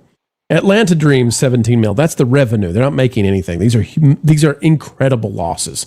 The Portland Fire must be so low, and the Toronto Tempo that they're just like, Yeah, we don't want to tell anybody because we're embarrassed. We don't want you to know. Yeah, it's under $1 million. right. And the expenses have got to be so much higher than these numbers. By the way, I don't. This is silly up here. This is totally wrong. There's no way this is real. Golden State Valkyries is making 78 million. What do they do? Figure out some kind of trick with their, where they're being hosted? I don't know. Here's an interesting thing. Nobody could even tell you that the Valkyries are Golden State. If we cared more about this, which I don't think we do, but if we did, Jonas could look into how many of these teams are playing in municipal facilities and find out what they're paying in rent or whatever to the city or county to use their stadium. Because that would tell you something about the expenses involved in running one of these things. I'll tell you one thing. But the arenas are off. The prices are offset by those amazing naming the arena deals, right? Yeah. Those don't go to the NBA teams. Those definitely go to the WNBA teams, right? Oh, yeah, definitely. Here's what I'll say. If we let Shaquille O'Neal or Enes Kanter or what's the guy? Who's the politician, former NBA player? What's his name again? Royce White. Royce White. Royce White. If we let those guys in the WNBA, we're going to double, we're going to triple the ratings and the money. I'm going to be watching it. I'm going to be watching the WNBA the minute you get those two guys playing on the girls' league. Yeah. Listen, what if we put Shaq in a blonde wig and just have him sit under the whichever basket is his own? Shaq just throw him the ball and he'll just every single time, and there's nothing they can do. And you're not going far enough. You're not thinking. You're not going far enough. What do we gotta got? You got to go hire Vince Russo. All right, you got to go have him script this whole season out. All right, every single game, the MVPs and everything. You can have Queen of the Ring or Queen of the Court. You got to go get Vince Russo and do the WNBA Attitude Era. Then you're gonna make some money. That's how you. Will they put a cage around the court? Is what I put a cage around. Have court. Listen, they're not making any money at this point in time. All bets are off. Just do whatever it takes. Okay. Get Vince Russo on the phone. I'm telling you right now. Get Russo. Let me elevate the game. Hang on. Let me elevate the game. Bring Jordan back to play in the WNBA. Dude's going to soar 50, 100 a night. It's going to be great stuff. I love this idea. We can get Russo to have Yao Ming put on a blonde wig. Oh, it's Yao Ming Galena is in the court. And he'll just hold the ball up while the girls jump around him. Nobody can get the ball. The entire game is just him holding the ball straight up in the air. Take a lot of shots to the armpit, however. Yao Ming Galena. I love this idea. This is great. Oh, boy. I thought it was interesting that Enes guy, he's working on his upper body strength because he knows this is a contact sport league if he gets in. Well, I think he's just trying for chest development. Oh, boy. I see. Yeah. Derek, save us with the final word. Hey, look, like I said, I'm a Laker fan. I just don't want Bob Iger. Maybe he'll just not go to the games, and that's impossible. Bob is a pseudo celebrity here in this part of the country, and he loves the limelight. This is what he wanted. I just hope the Lakers can start winning again. I haven't liked the Lakers since LeBron got there, and now that Bob's got there, I kind of like them even less. But if they can win, that's fine. All bets are off. Derek, I think we get you some Laker tickets for the express purpose. You're going to get down there. You're going to interview Bob. Okay, get down there. Be the man on the street who just walks up to Bob and says, "Hey, Bob, You heard about these? You heard about these shower heads that are coming out brand new, and boom, he's all ears. He's all yours, Derek. Yeah. Shower heads.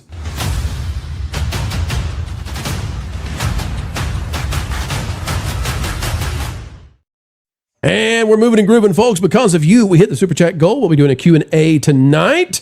And thank you all for helping us do so. Juliet for 5, like coffee. Juliet, you're speaking my language now. Help me, I'm in love. I like coffee. I like lamp. I love lamp. I love coffee. Staccato DDS has been there since the beginning for 10. Iger could try to put women or queens on the Lakers. It's other people's money, so he goes for messaging. That's right. If it makes Bob money, Bob will say what Bob needs to say. You know what? Before we move on, though, we got to play it. We got to play Staccato DDS. Because when Staccato shows up, you got to remember, Staccato has been here since day one.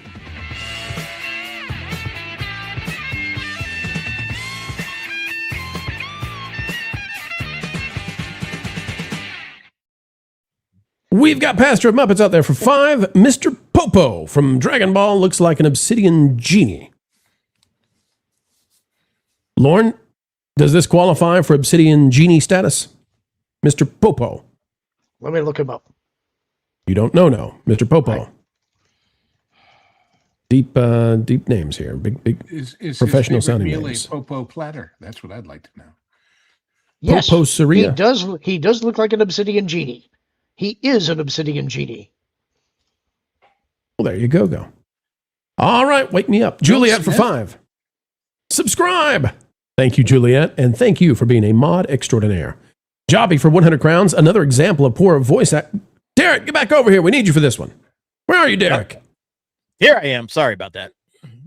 Got to stand up and stretch every once in a while. My back starts to tighten up. I was just amazed how quickly you returned. It was...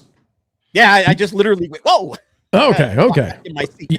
we'll let you jump up in just a second. This is one for you. Joppy, 100 crowns. Another example of poor voice casting is in Suzuki Michi, by the way. Michi, yeah. Suzuki, say it again, please. Tsukimichi. Tsukimichi. Okay. Sounds like a very feminine drink. If you read the I give up. What is this, Derek? The WNLN manga. What is that? What is that? That's web novel, light novel. I'm not sure. Manga. What Okay. to, though. Yeah. Then you'll see how they butchered not only the story, but even the voice actors chosen for the characters, too. Derek, it's all on you, buddy. I'm a big, like I said, I'm a big fan of Japanese voice actors, and I appreciate what Joppy is saying because Japanese voice actors, like I said, the training that they have to go through, it is brutal. You know, it's very cutthroat. These guys absolutely earn their jobs. I haven't read the Tsukimichi web novel or light novel, so I'm not exactly sure what he's referring to. But if I do read it, I can maybe see how they butchered the story. But the problem is, this is the big problem in anime, period. It's the translations, okay? It's the localizers. The people that are supposed to localize it for the various countries, they end up pushing politics and agendas through the translations. And so what the Japanese people are saying isn't what the actual translations come out to be. A lot of times it's woke. A lot of times it's pushing an agenda. And that's the big problem with any kind of translation. It sometimes happens with the Japanese subtitles, but it also happens with the dubs. That's why I kind of prefer the subtitles over the dubs. At least I can hear the original language. And then sometimes I've been learning Japanese over the last You've been learning year Japanese. You've been learning Japanese. You really think so? No, there is a famous instance of dubbing way back before all this AI awfulness. It was a Spanish dub of an American movie where a highway patrolman comes up and says, "Pull over, buddy." And the Spanish dub said sweater. Yep. For pull over. Pull over. I got you. Yep. So, you know, it's not new, this problem. All right. There you go, Joppy. Archer Merchant for 2. But how does Iger feel with Trump's in-laws?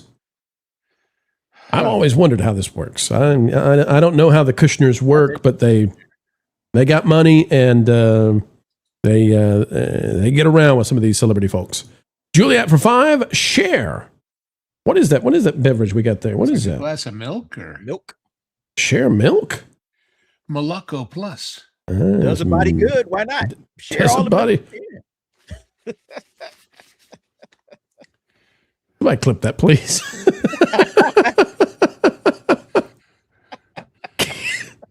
Keely Delight for $1.99. How dare they deny Enos and Royce's truths?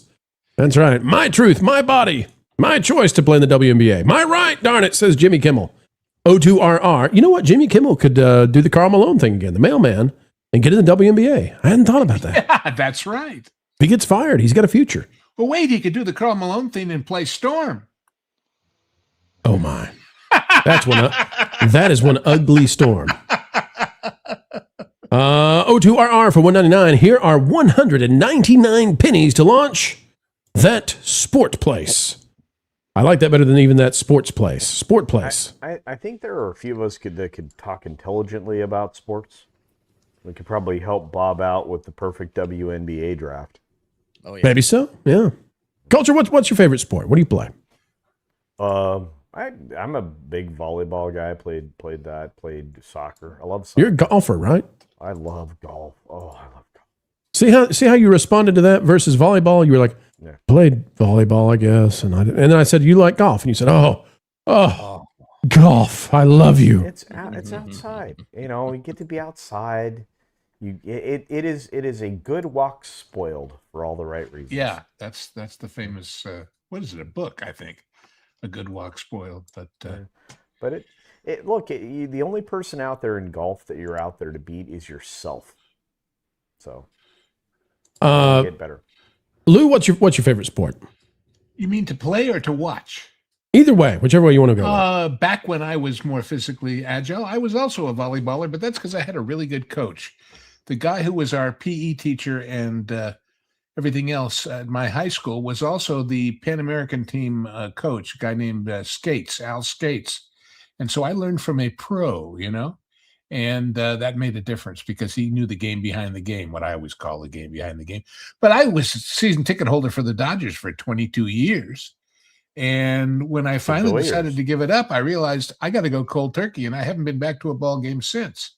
Because you see things people don't see who aren't there every night, Anyway, I could go on about that for a long time. But yeah, baseball, not so much basketball, not so much football, certainly not soccer. What's left? Billiards? Badminton? Badminton, yeah. Can you imagine me playing badminton, please? Watch the birdie. Lauren, what's your sport? I'm not a sports guy. If I'm going to be forced to watch sports, it'd be football. Yeah, I like football too. I mean, I used to watch football every weekend. What's the Harry Potter sport? Quidditch? Yeah, I thought you might say that. Or is there a Star Wars sport? Oh, pod racing. Okay, see, you could have said that. That'd have been cool. Yeah. Do it better next time. DA, what's your favorite sport? Football. All right. Yeah. All right. Yeah. I'm a basketball guy. I think I love to watch basketball more than the others, but I'm trying to get into playing pickleball now. I was doing disc golf. Now I'm trying to get into pickleball. Yeah. See, that looks intriguing to around me. the corner from me. It's popular, man.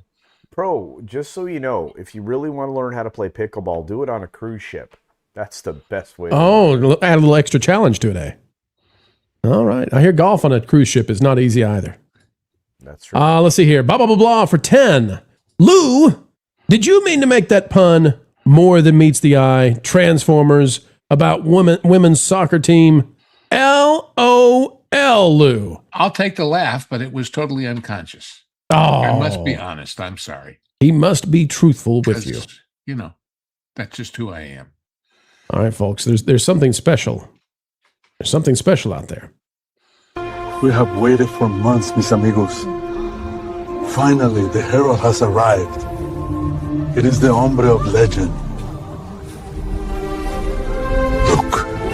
He's a man, he's a mic of a man. Everyone be a fan of Mexican Iron Man.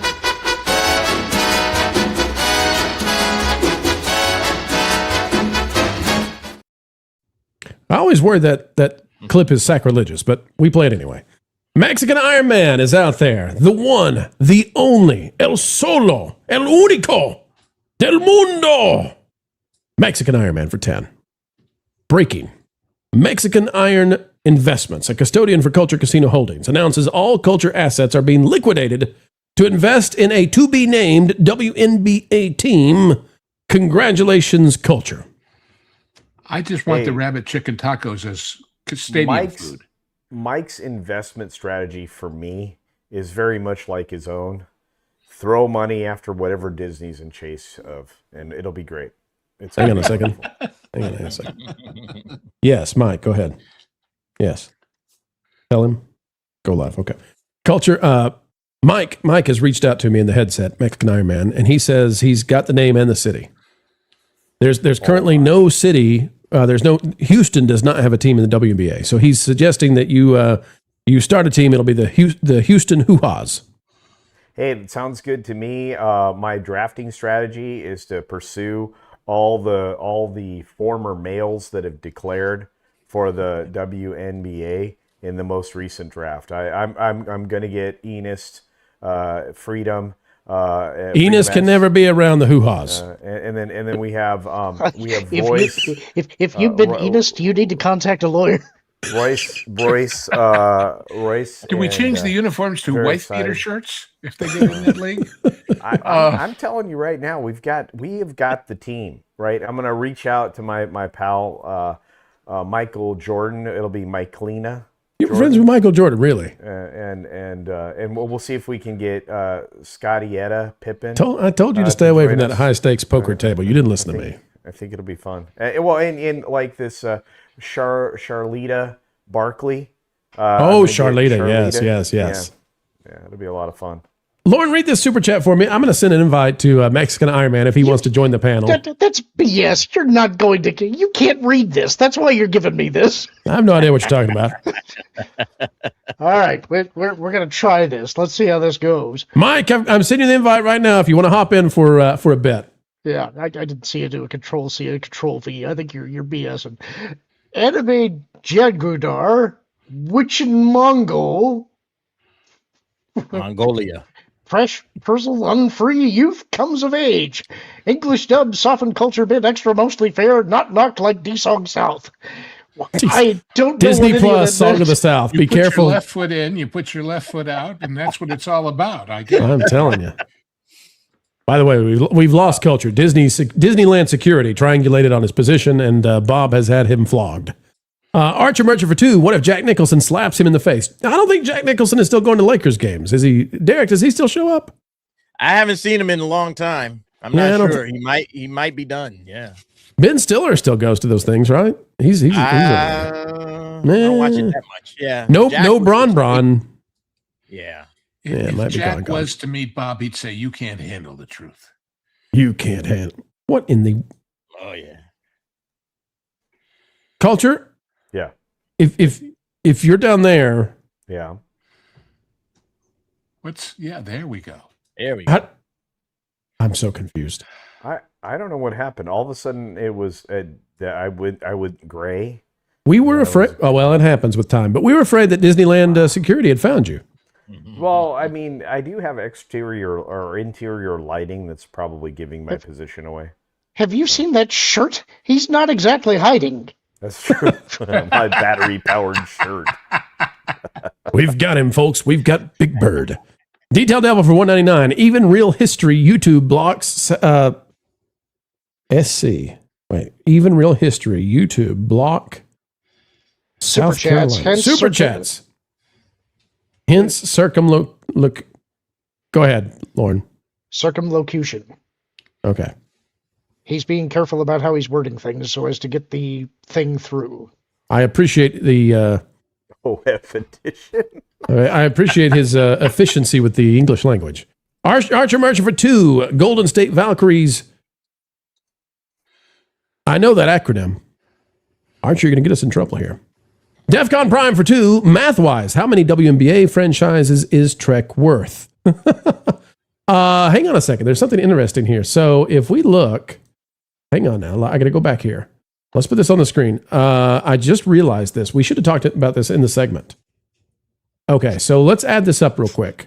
Culture, you got a calculator inside the Grand Californian room? No, somebody else is going to have to do it. I got to do this? Yeah. Okay, I'll do it. Hang on. The question will be, does it all add up to less than Bob lost on any given Marvel movie? All right, we're going to add this up. 1 billion plus 600 million plus 560 million plus 500 million plus 450 plus 445 plus 415. Carry the blah, blah, blah, 405. You got 400. I'm just adding this up to see. Does it all add up to the value of the Lakers? Is the entire roster of WNBA teams worth a single team? Number down at the bottom, is that the average? Down. What is that? Is it 460 all the way at the bottom under the? Yeah, 460 is the average. Yeah, right. Yeah. So what's that times 15? That'll give it to us. 335 plus 330. I'm already too far in, Derek. I can't pull out now. All right. All right. 6.9. $6.9 billion, which 69. So dude. no. I knew it was going to happen. Somehow I knew this was going to happen. 6.9. I'm done tonight. I'm just done with say this. it with your finger in your mouth like Dr. Evil. $6.9 billion. The entire worth of the WNBA. Not worth the Lakers. All right, let's see here. Douglas Nutt for 5. Marvin's squashed profile picture on his articles has me tickled. Tickles me too. Hemorrhoid hurts for 5. And it's true. I've heard. Chatto, appalling news impersonation of Dijon Carrington is comedy gold. I need to hear Carlo Ancelotti and Xi Jinping should be next. And howdy to Culture Casino. How's it going? Hemorrhoid hurts. Great to see you all the way live from Australia, mate.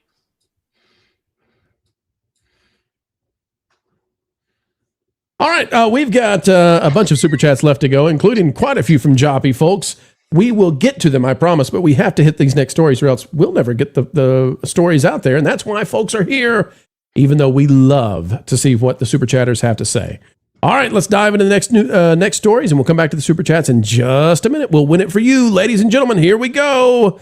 What if we told you millionaires are fleeing en masse from New York City? And that means celebrities, too.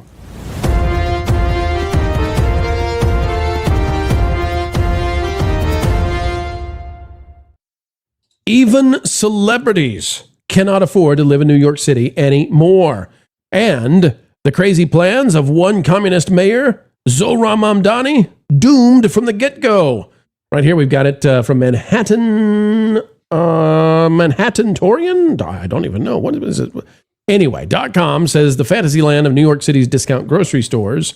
This is a fascinating article. It goes on to talk about how this is going to fail epically. This grocery store idea of Mamdani, this communist idea that they're going to have government-run grocery stores that sell everything at 30% off. If we go here, I'll show you what it says. It says, if you can buy something cheaply and immediately turn around and sell it for more, talking about the idea that people can buy these groceries for 30% off. If you can buy something cheaply and immediately turn around and sell it for more, chances are you will do it. Why shouldn't you? Is there something wrong with that? This is completely normal and pervasive human behavior. Goes on to say, there's no way these grocery stores work because as soon as you sell stuff for 30% off, everybody is going to go in there and buy out the store and then turn around and sell it on eBay or whatever, wherever you can, like sell it, right? It says it will be more than a year before any of Mayor Mamdani's grocery stores actually open, but it's easy to predict that things will not go as they plan. The options are limited. 1, allow anyone to buy as much as they want, in which case enterprising, we'll change that because that's almost impossible to say. Enterprising, Lou, you know how to say that one? I don't see it. Arbitrageurs. Oh, arbitrageurs, yes. Okay. Arbitrage. Oh, we got it. See, I should have just tried it and said, I knew that all along. We'll quickly buy all the discounted goods, and greater subsidies will be needed to keep the stores stocked, with essentially all the subsidies ending up in the pockets of the resellers, and few, if any, discounted groceries available for the intended beneficiaries. Or you can immediately impose tight rationing, only to watch clever resellers quickly find ways to get around the rules. Or you can have perpetually empty store shelves. like all the other socialist grocery store efforts of the past. Yeah. This is completely doomed, but the amount of money that's going into these grocery stores is crazy. And so what do you have to do in order to generate the kind of money to do these kinds of crazy things? We have to raise taxes. And so millionaires are leaving in droves, and that includes the celebrities. From NTF, what do we got here, folks? Well, $12 billion worth of millionaires are gone. They've left New York. It says, even as New York Governor Kathy Hochul begs millionaires to return from Florida, New York City Mayor Zohran Mamdani is busy coming up with new ways to tax the rich. $12 billion. Had New York's millionaire share not dropped and instead remained steady at 2013 levels, New York would be bringing in at least $12 billion more in revenue each year. And you can see here the millionaire percentages that are dropping from New York. The last data we have is from 2022, but we suspect that dropped precipitously. And which they take their means employees with them. Right. So the millionaire percentage in New York was something like 13% in 2010.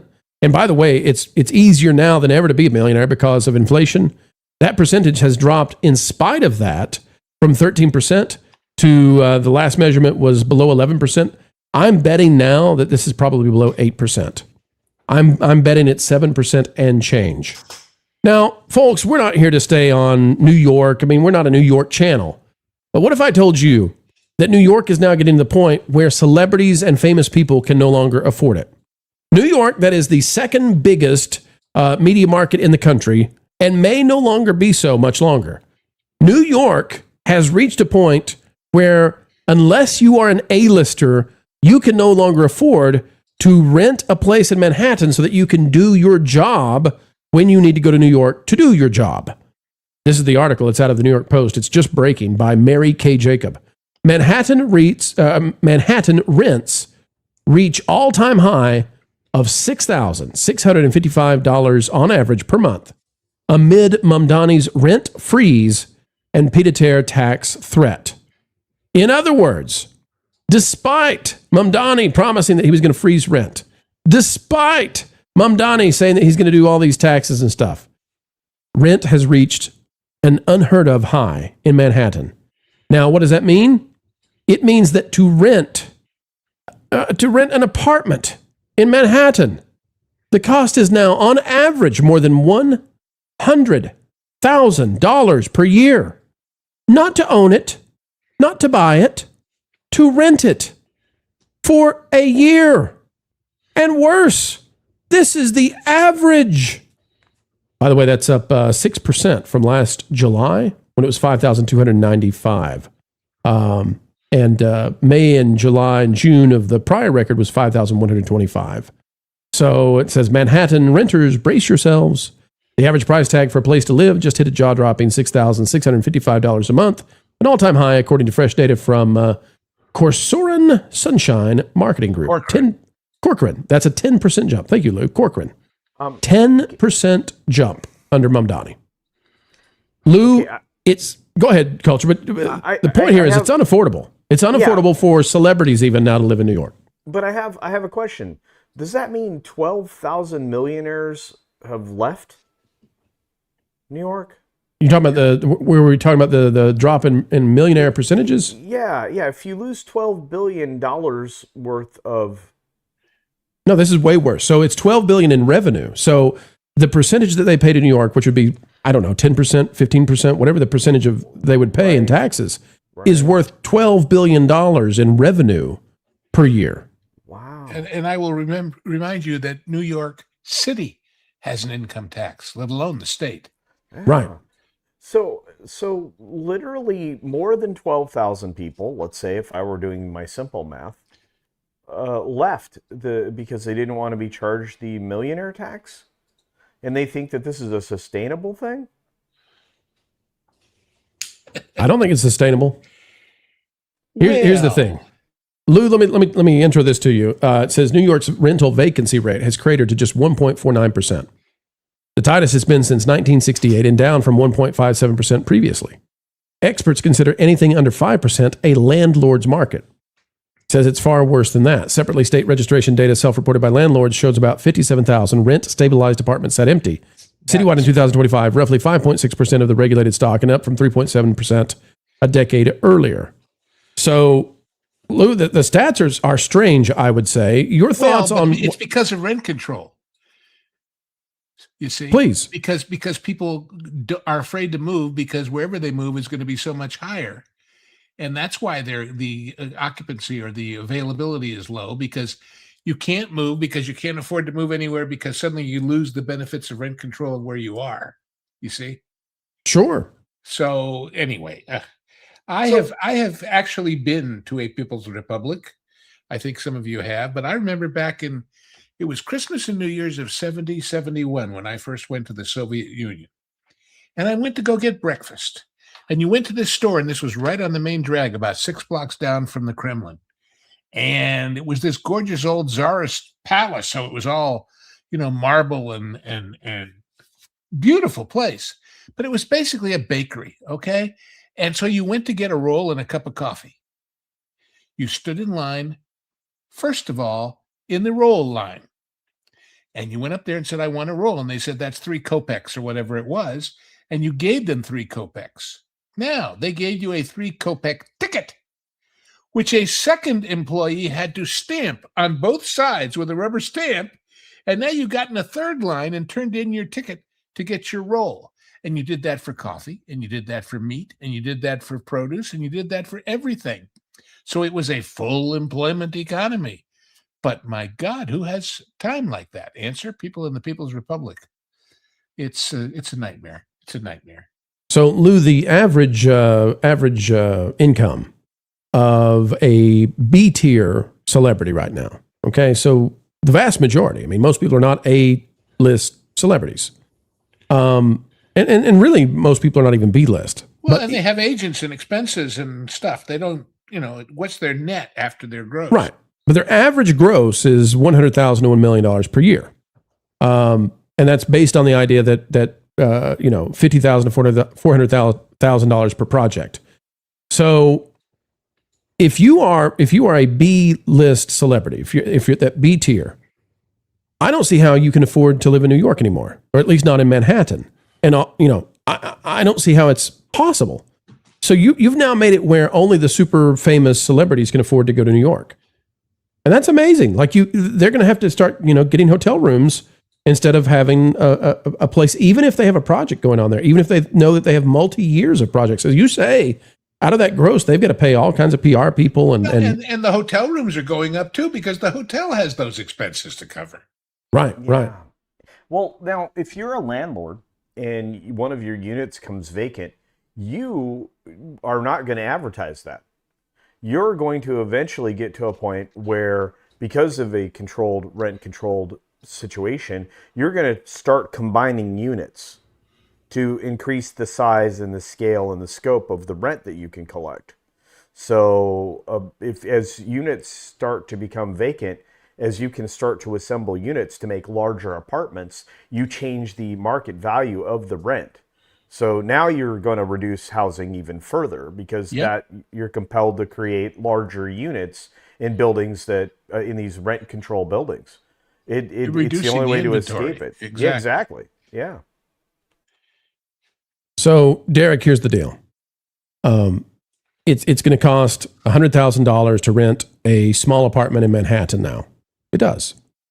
And there's no guarantee. Well, you're going to get the living daylights taxed out of you as well. Because if you live in Los Angeles and you're going to have this second small apartment in Manhattan, that's going to get hit with this new tax that Mamdani's got. So if you compare that to anywhere else in the country, you can see why it becomes so much more, so much more affordable, so much more convenient for these operations, these productions, these studios to move anywhere else other than California and New York. I mean, it's mind-boggling. The average rent for a 3-bedroom unit in Nashville, Tennessee, where Paramount is thinking about moving, is $2,400 to $2,700 per month. That's for how many rooms? 3-bedroom. Average. That's according to apartments.com. 3-bedroom apartment, average cost in Nashville. Now, of course, they're going to want something nicer. Fine, $10,000, right? That's still 1/10. And if that's your residence, you pay no state income tax. That's true. Wow. Yeah. So- and that's the problem with California.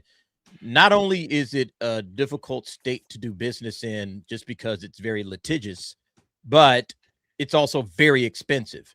And if you want to live here, you're going to have to shell out all kinds of money on housing, on travel, on your vehicle.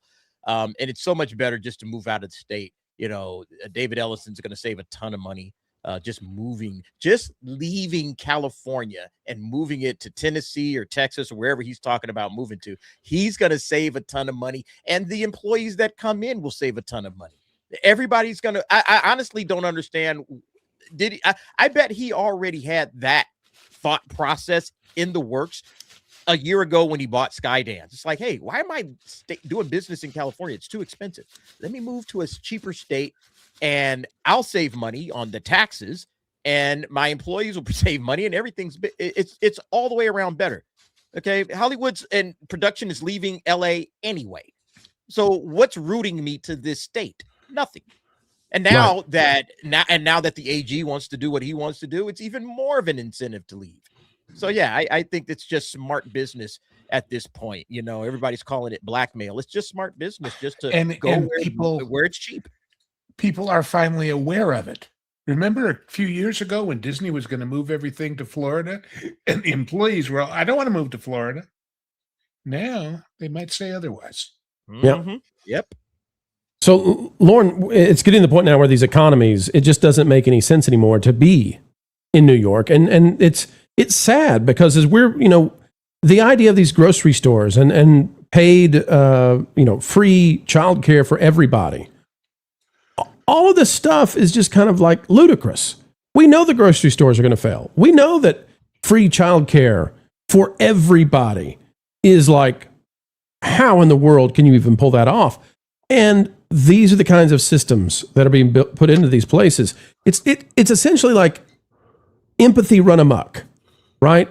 That's actually crushing the ability for these places like New York or Los Angeles to maintain their industries. And among those industries, we noted last week what opened.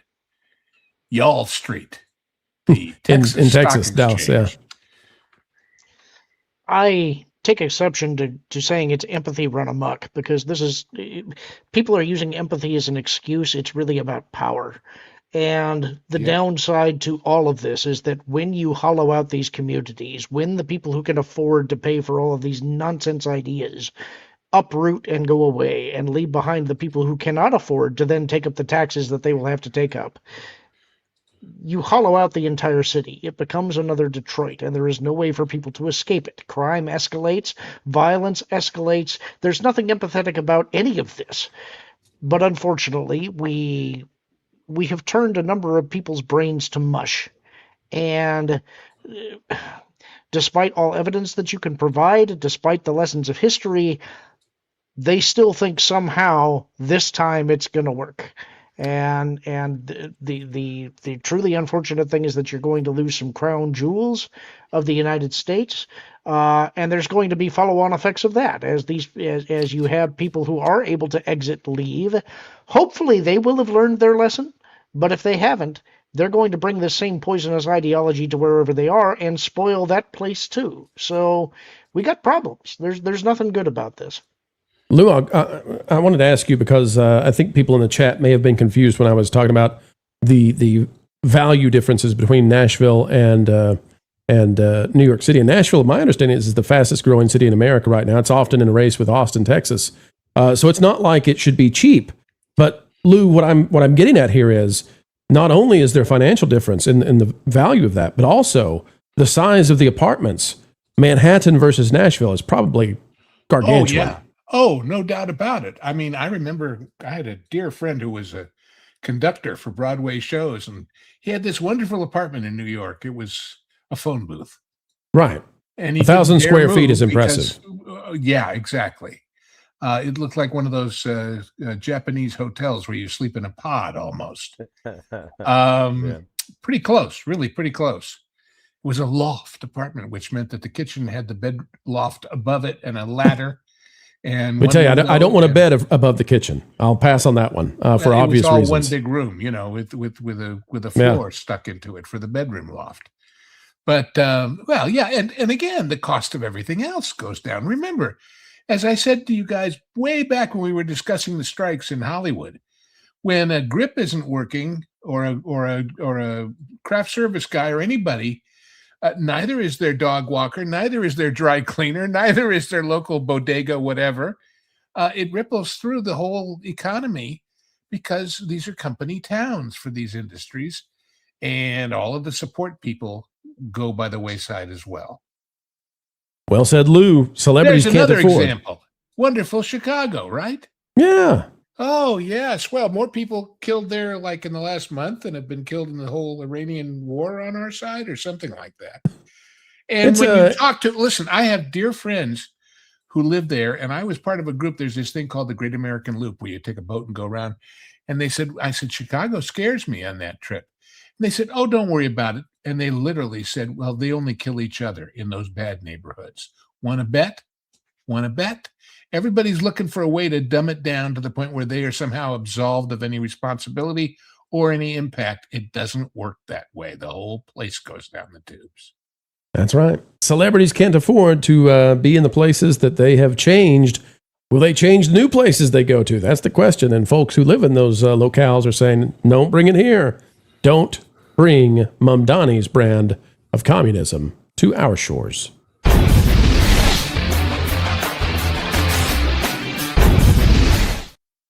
Have no doubt, ladies and gentlemen, Paramount is moving out. We just reported the other day that Puck, P-U-C-K News, had the scoop on this one, saying that the Ellisons are sick of California and they're ready to get out of there and probably going to Tennessee. Well, the Hollywood Reporter is now seemingly confirming just that. Katie Kilkenny is out there. Sorry, Kenny. You do have to die sometimes. But Katie's reporting Paramount has spent 100 years in Hollywood.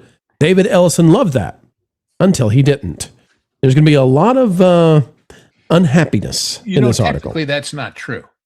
Because even though the production was happening in Hollywood, the corporate office was in New York. I thought it was in New Jersey. Was it New York? No, New York. Absolutely. Okay. Yeah. Okay. It says the mogul says he's considering moving his studio out of California.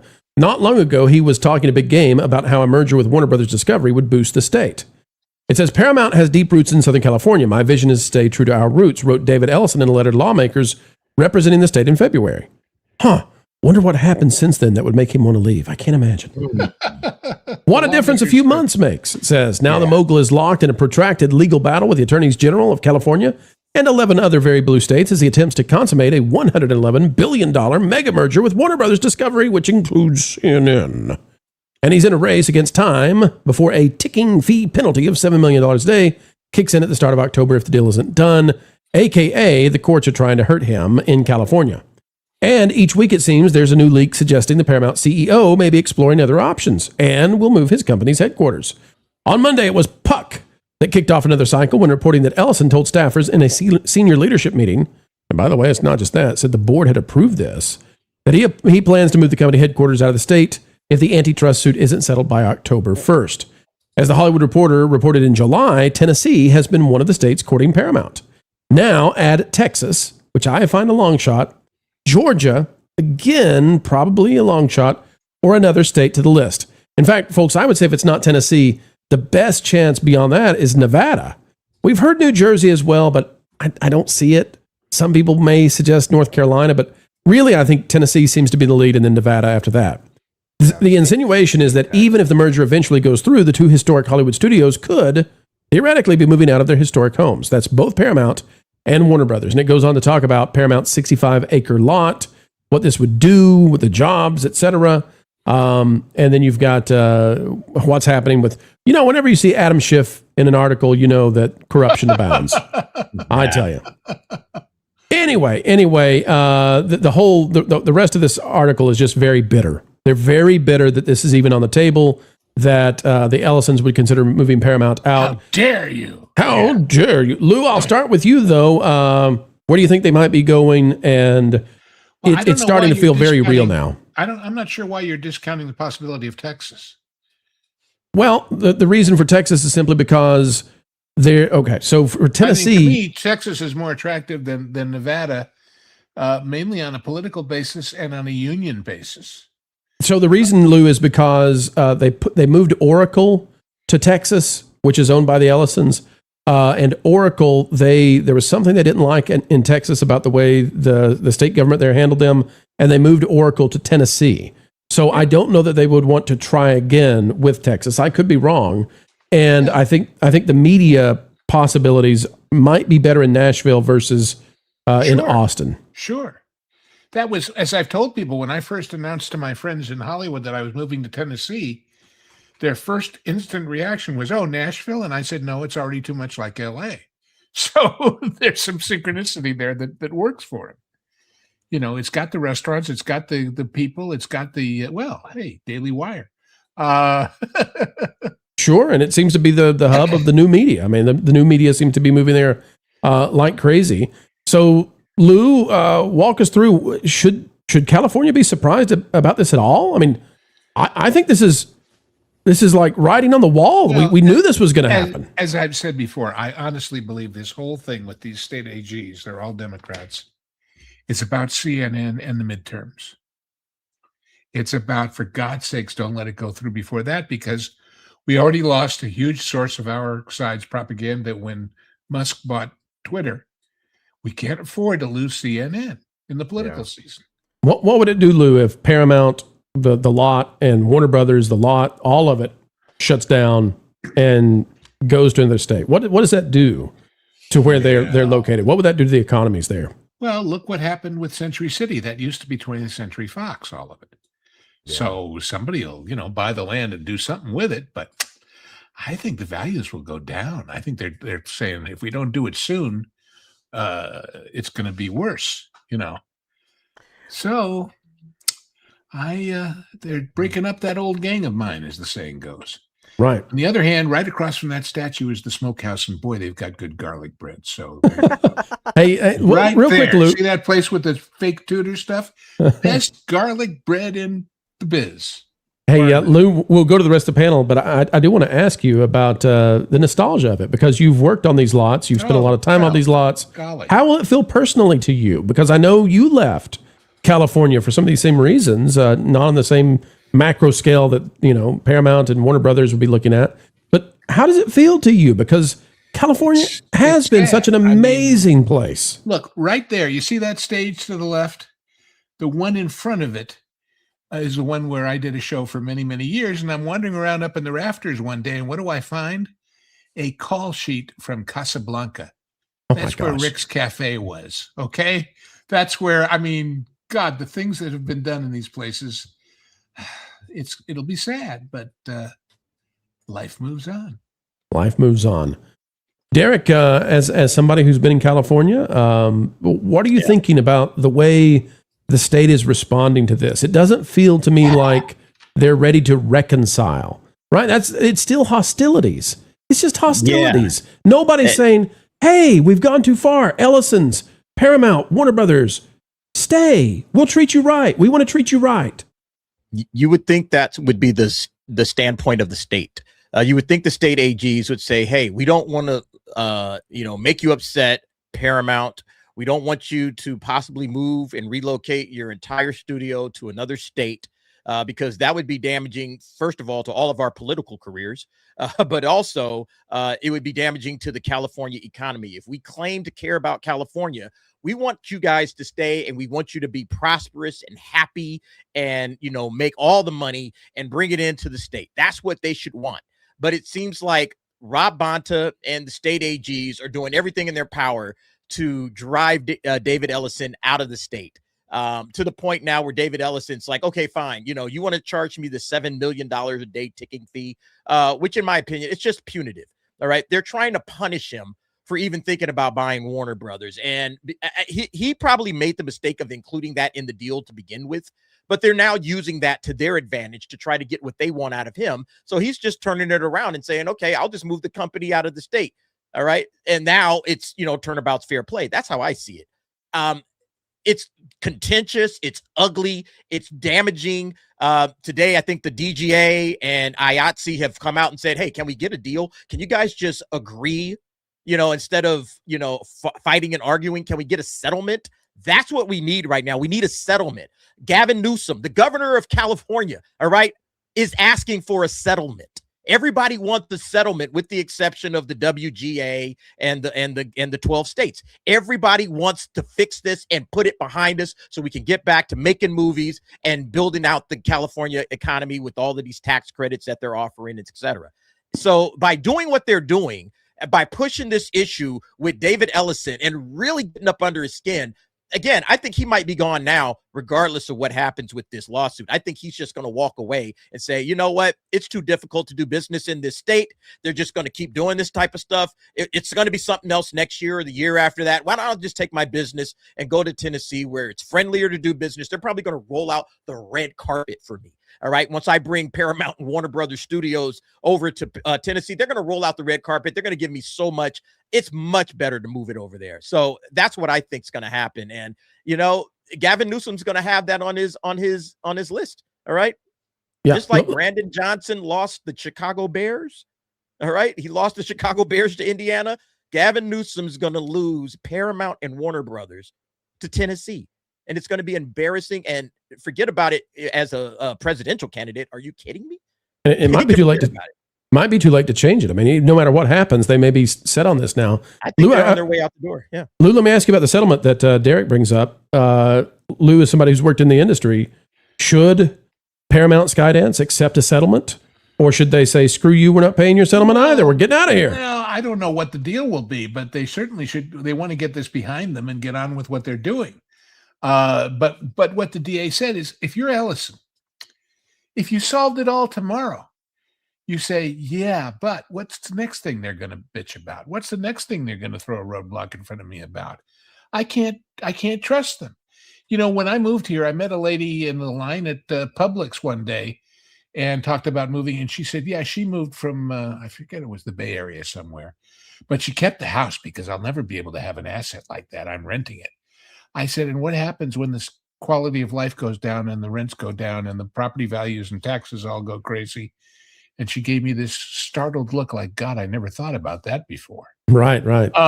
There was one story when we were moving of a guy in Silicon Valley who had made his money in the computer world and had 5 houses, his own and 4 that he rented.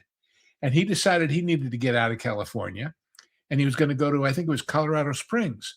So he went around to the 4 families that rented from them, and they said, are you going to do that there too? He said, probably. They said, great, we'll all go. And all 5 families moved out with him, So it's a question of when people get the message.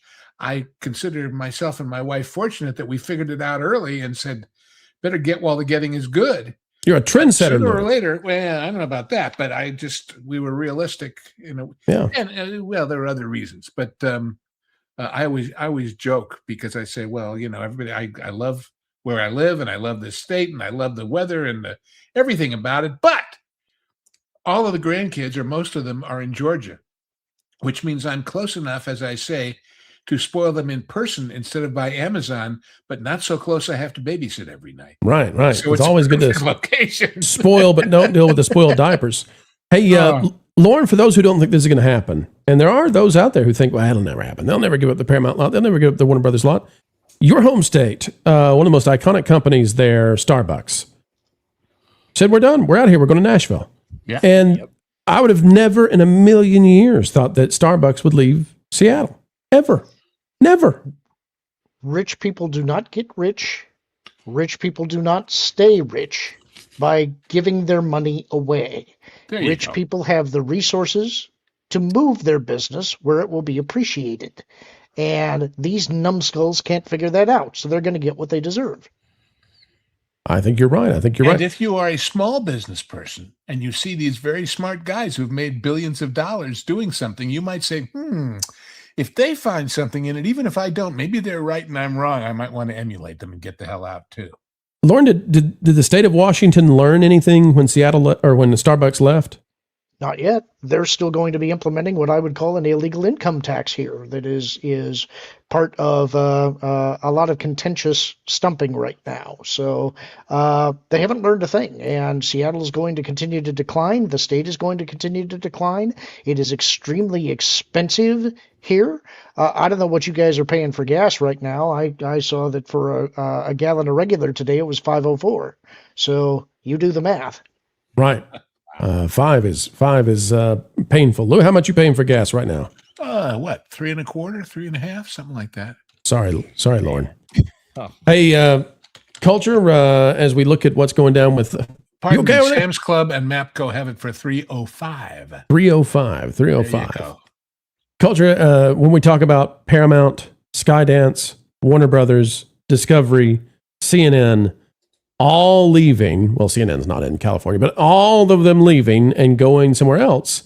We're talking about something that is essentially the size of Disney minus theme parks and cruise lines. We're talking about a huge, like $20 billion huge asset leaving California for somewhere else. So if I'm California, it's time to start calling the Attorney General and saying, dude, knock it off now. Like, we're going to lose a major part of our economy. And by the way, Bonta probably wants to run for governor when Gavin's done. That'll work really well, won't it? What do you think, Culture? I think the bigger problem is, and Derek kind of already broke it down, but I'm going to say it differently. This is the same playbook we saw before when you're trying to be punitive with the people who don't agree with your very elitist attitudes. The process is the punishment. So they're putting the Ellisons through the process to punish them because they aren't going to lean their direction politically. They're going to try to center CNN when they acquire it, et cetera, et cetera. There's no reason to stay around in a state like California, unfortunately. And again, it's beautiful. The weather's beautiful. It's great. It can be the beach is like heaven. Is beautiful. But all of these things are true at the same time as it is incredibly difficult and incredibly expensive and incredibly overregulated to try to have a regular, just even feeble existence in the state of California. And it's not that difficult to observe if you're here, which I happen to be at the moment. If you live here, like my pal DA or any of the other folks that I've met while I was here, they're surrounded by it every day. You're paying exorbitant prices for gas because of the elevated gas taxes. You're paying elevated prices for energy of any kind, and your day-to-day expenses, because of when you raise the price of energy, everything else is more expensive. Your cost of living is absolutely at the apex in this country. How do you get ahead, especially if you're a business? So whether you're a big business or a small business, you get out of town to places where it makes more sense to do business and your employees can live better.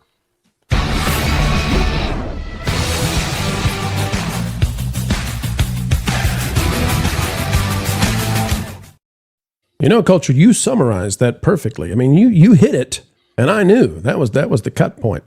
All right, Lauren, we're going to do the Q&A because we hit that Super Chat goal. So, folks, all you got to do is hit Q&A like I did right there. Lauren, take 10 of them, and we'll do the Q&A. Folks, it's time for Super Chats. Time to put the stars up on the screen. What do you have to say?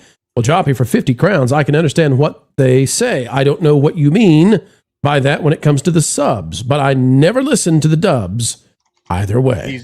He's going back to the anime talk. Yeah, there's a lot of mistranslations in the subtitles, and you can sometimes even hear it directly. Like sometimes the translations from Japanese to English, it's obvious what they're saying in Japanese, even though you might not understand Japanese, and they're just mistranslating it, and they're doing it on purpose.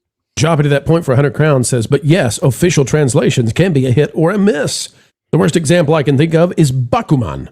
That had really bad subtitles. No idea what you mean by woke localization, though. I do. I got a perfect example. I'm gonna find this example, Pro, and then can we come back to this because I want to show what I'm referring to. Let me read this next one, and then yes, you get it and grab it, and we'll be ready to go. 100 crowns from Joppy. I know what localization is, just don't know what you mean by it being warped into woke. I don't watch much modern anime due to disillusionment with the voice casting, so I need an example. Hey, we're right on this. We're working on it for you right now, Joppy. We have Detail Devil for $1.99, Power to the Niners, both F up. So I watch dub plus sub to better understand. J for 5, the letter of the day. I hated Huttball in Star Wars The Old Republic. It's a terrible sport. Not a fan of the rotworms or the frog dogs, are you? Again, can we speak English, please? Kuru Kangaroo, 550 joules. Stay hydrated and stay thirsty.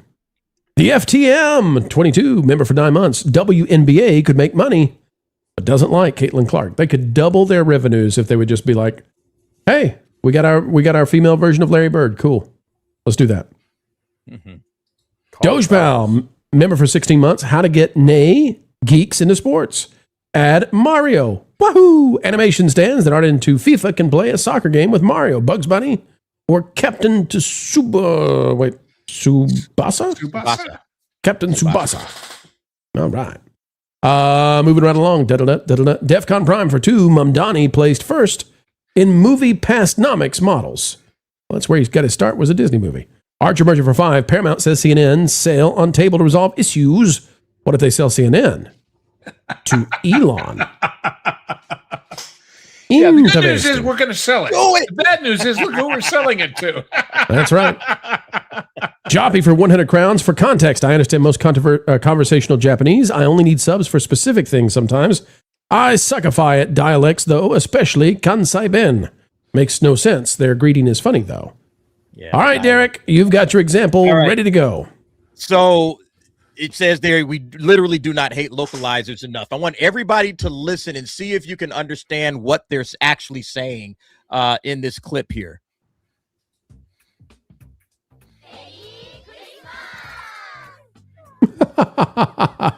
Did you see that?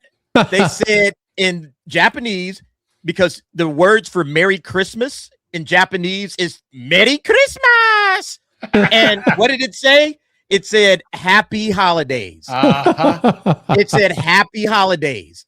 Instead of saying Merry Christmas, they are saying Merry Christmas in Japanese. Which you can literally the localized subtitles say Happy Holidays. Even this sign, if you were to take this sign, it says holiday party. It actually says Christmas party.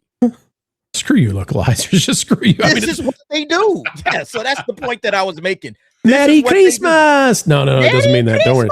No, that's not what it means. Yeah, get it in. Yeah, it's ridiculous. That's perfect. Yeah. Well, I told you guys that back in the 80s, I guess it was, when Japan sort of discovered Christmas as a merchandising tool. There was a picture in The Economist of a Japanese department store, big 6 or 7 story atrium in the middle of the store, and on a wall about 30 feet high was Santa Claus on a cross. They didn't quite get the imagery right, you know. They're working on it. They're working on it. Detail Devil for $1.99. Jadugar, Mongolia. Goodbye, Lara. Ariel 2.0. Detail Devil. One day we'll figure this one out. Merry Christmas to you, by the way. Joppy for 50 crowns. DA, if you want to try it out, a J drama I'd recommend is Negiru wa Haji Daga Yaku ni Tatsu. Do Natsu Haku? Hatsu Naku? Do Haji? Kagemusha? Oh, dame yo. Hey! Good Lord! Name of all that's sacred? Luke is out there. Luke for 32 months. Iger just bought the Lakers. The Celtics are happy. And then, folks, take a look at this. Solstice Studios dropping 20 out of 20 pro memberships. And that means get your fists ready. It's time to sniff. At least that's what I hear. Wait, what? Let's go. Jabba, right? Oh no! It's a Sarlacc. Star Wars Outlaws pre-order available now. Guys, this is... You serious, Clark? Let the sniffing begin. All right, Barry the Music Man for 2 in memory of my cousin, Shannon Gregory. I'll miss you. Barry, I'm so sorry to hear about the loss of your cousin. We're wishing you well. And absolutely. All right, let's see. We've got one more super chat, then we'll get the Q&As. Sideshow Bob is out there for 5. Curious question, did Bob Iger sell his Disney stock after buying the Lakers? If then it's conflict of interest because of A, B, C. Well, I don't know about Not that. just ABC, but the ESPN betting services. Yeah, we'll check into that. I'll suggest to Marv that we need to do a little investigatifying on how Bob ended up buying this. That's a good point, Sideshow Bob. Thank you. We'll look into that. All right, here we go. Cape Canaveral. Most of my comic book characters are female, but not for woke reasons. Does that potentially hurt my book sales because of the current association of wokeness with female characters? Cape Canaveral, no. Attractive female characters, it so happens, sell video games, movies, TV shows, and comics. Oh, yeah. Make them attractive. Wolf the Crime Dog McGruffle is Leo Gorsey, partly responsible for today's terrible grammar. If he Leo isn't, Dog. Hunts Hall is, right? So Blue those who don't know Sharky. who either of those are, you should just go look them up. I'm not going to go into it. Blue Sharky, how do you convince someone who really thinks woke means women and minorities that woke is actually deconstruction Marxism and not the corporate lie used to hide from criticism? How do you convince people what woke is? Well, what I would say is ask them what they think woke means. Ask them, what does woke mean? And if they don't have a definition of woke, then that gives you the opportunity to step in and say, well, I do have a definition of woke. Postmodern neo-Marxism. Postmodern means post-truth. They don't believe in actual truth anymore. That's that whole, it's my truth. You can't argue with my truth. And then the neo-Marxist thing is, Marxism says that there are oppressor classes that used to be based on your socioeconomic status. The neo means new. The neo-Marxist part is that instead you're born as an oppressor or as an oppressed, right? And there are these hierarchies of oppression. All of us on the panel are guys. We're oppressors. And by the because of way, if it says if woke means women, you might ask them what a woman is. what is a woman? Your reverse Uno card. Do you think the U.S. will reach a recession anytime soon? No financial advice being given, but I hope not. And I'm not acting that way. So I'm not behaving as if that's going to happen in the very near term. Favorite, unless there's a Black Swan event. Favorite Star Wars Rebel Alliance vehicle? Asked Donovan and Bradford. Lauren, favorite Star Wars Rebel Alliance vehicle? I'd have to choose 2, Millennium Falcon and the X-Wing. Okay. Culture? Yeah, I mean, most of the Corellians ships, I think. Derek? Y-Wing. Oh, Lou?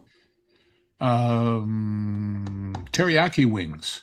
I I don't know. Can I say The Millennium AT-AT? Falcon for sure. I mean, well, it's a flying pig.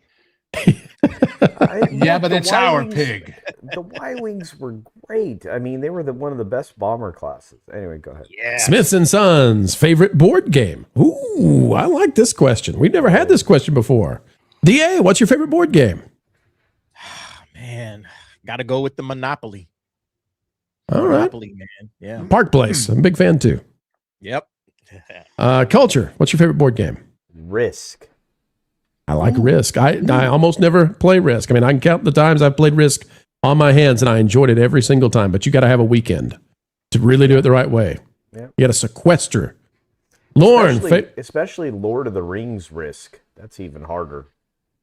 Lorne, favorite board game? I'm going to pick 2. Traditional board game, Clue. Slightly more advanced board game, Hero Quest. Screw you. Screw you for taking my board game.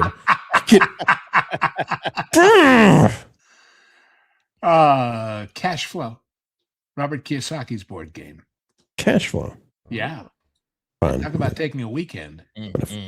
Freaking say Shoots and Ladders because he took Hero Quest from me. Turn it on. I got Paul stuff to 12 show you if you come visit here. Come over and play my board game, big boy. Paul 12,000.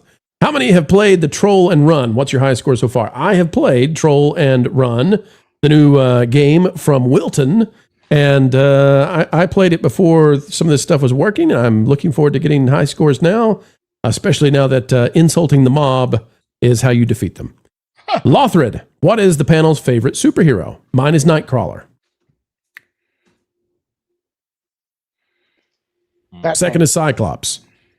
DA says Batman. Culture says. No. Superman. Seinfeld, he says. Lauren said Batman, and so do I. Okay. Culture.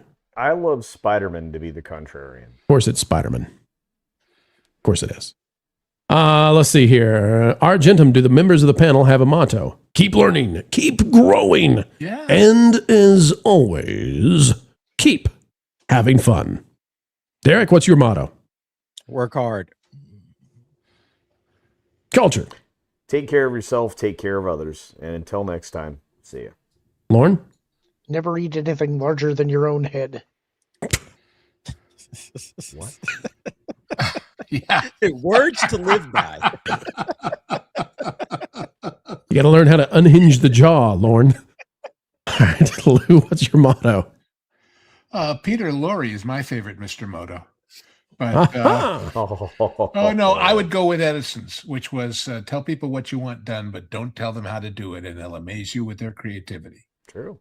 There you go. Now, I took that to mean like catchphrase, but if I were going with a motto, I would say eagles may soar, but weasels don't get sucked into jet engines.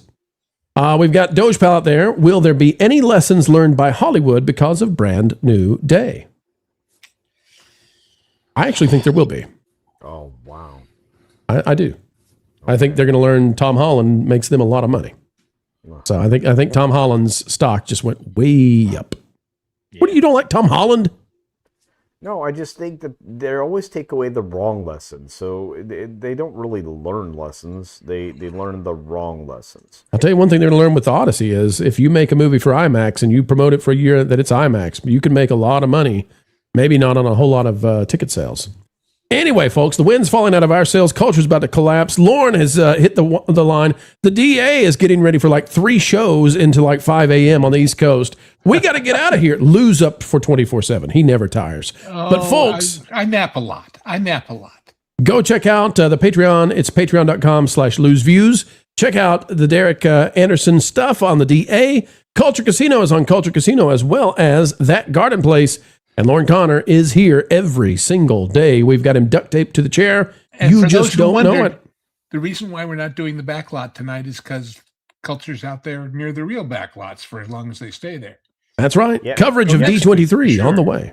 Yeah, and I will be, if the weather's good, I'll be showing World of Color from the 6th floor of the Grand Californian. Ooh. There you go. Folks, keep it real. Stay good out there and make the world a better place.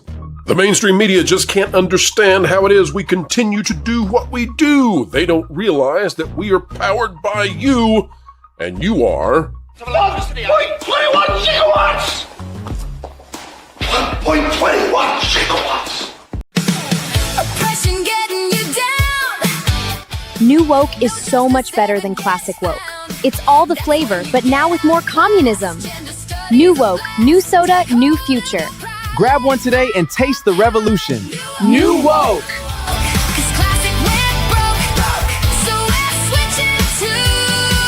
And remember, there's also woke zero in case you need to slip socialism into your next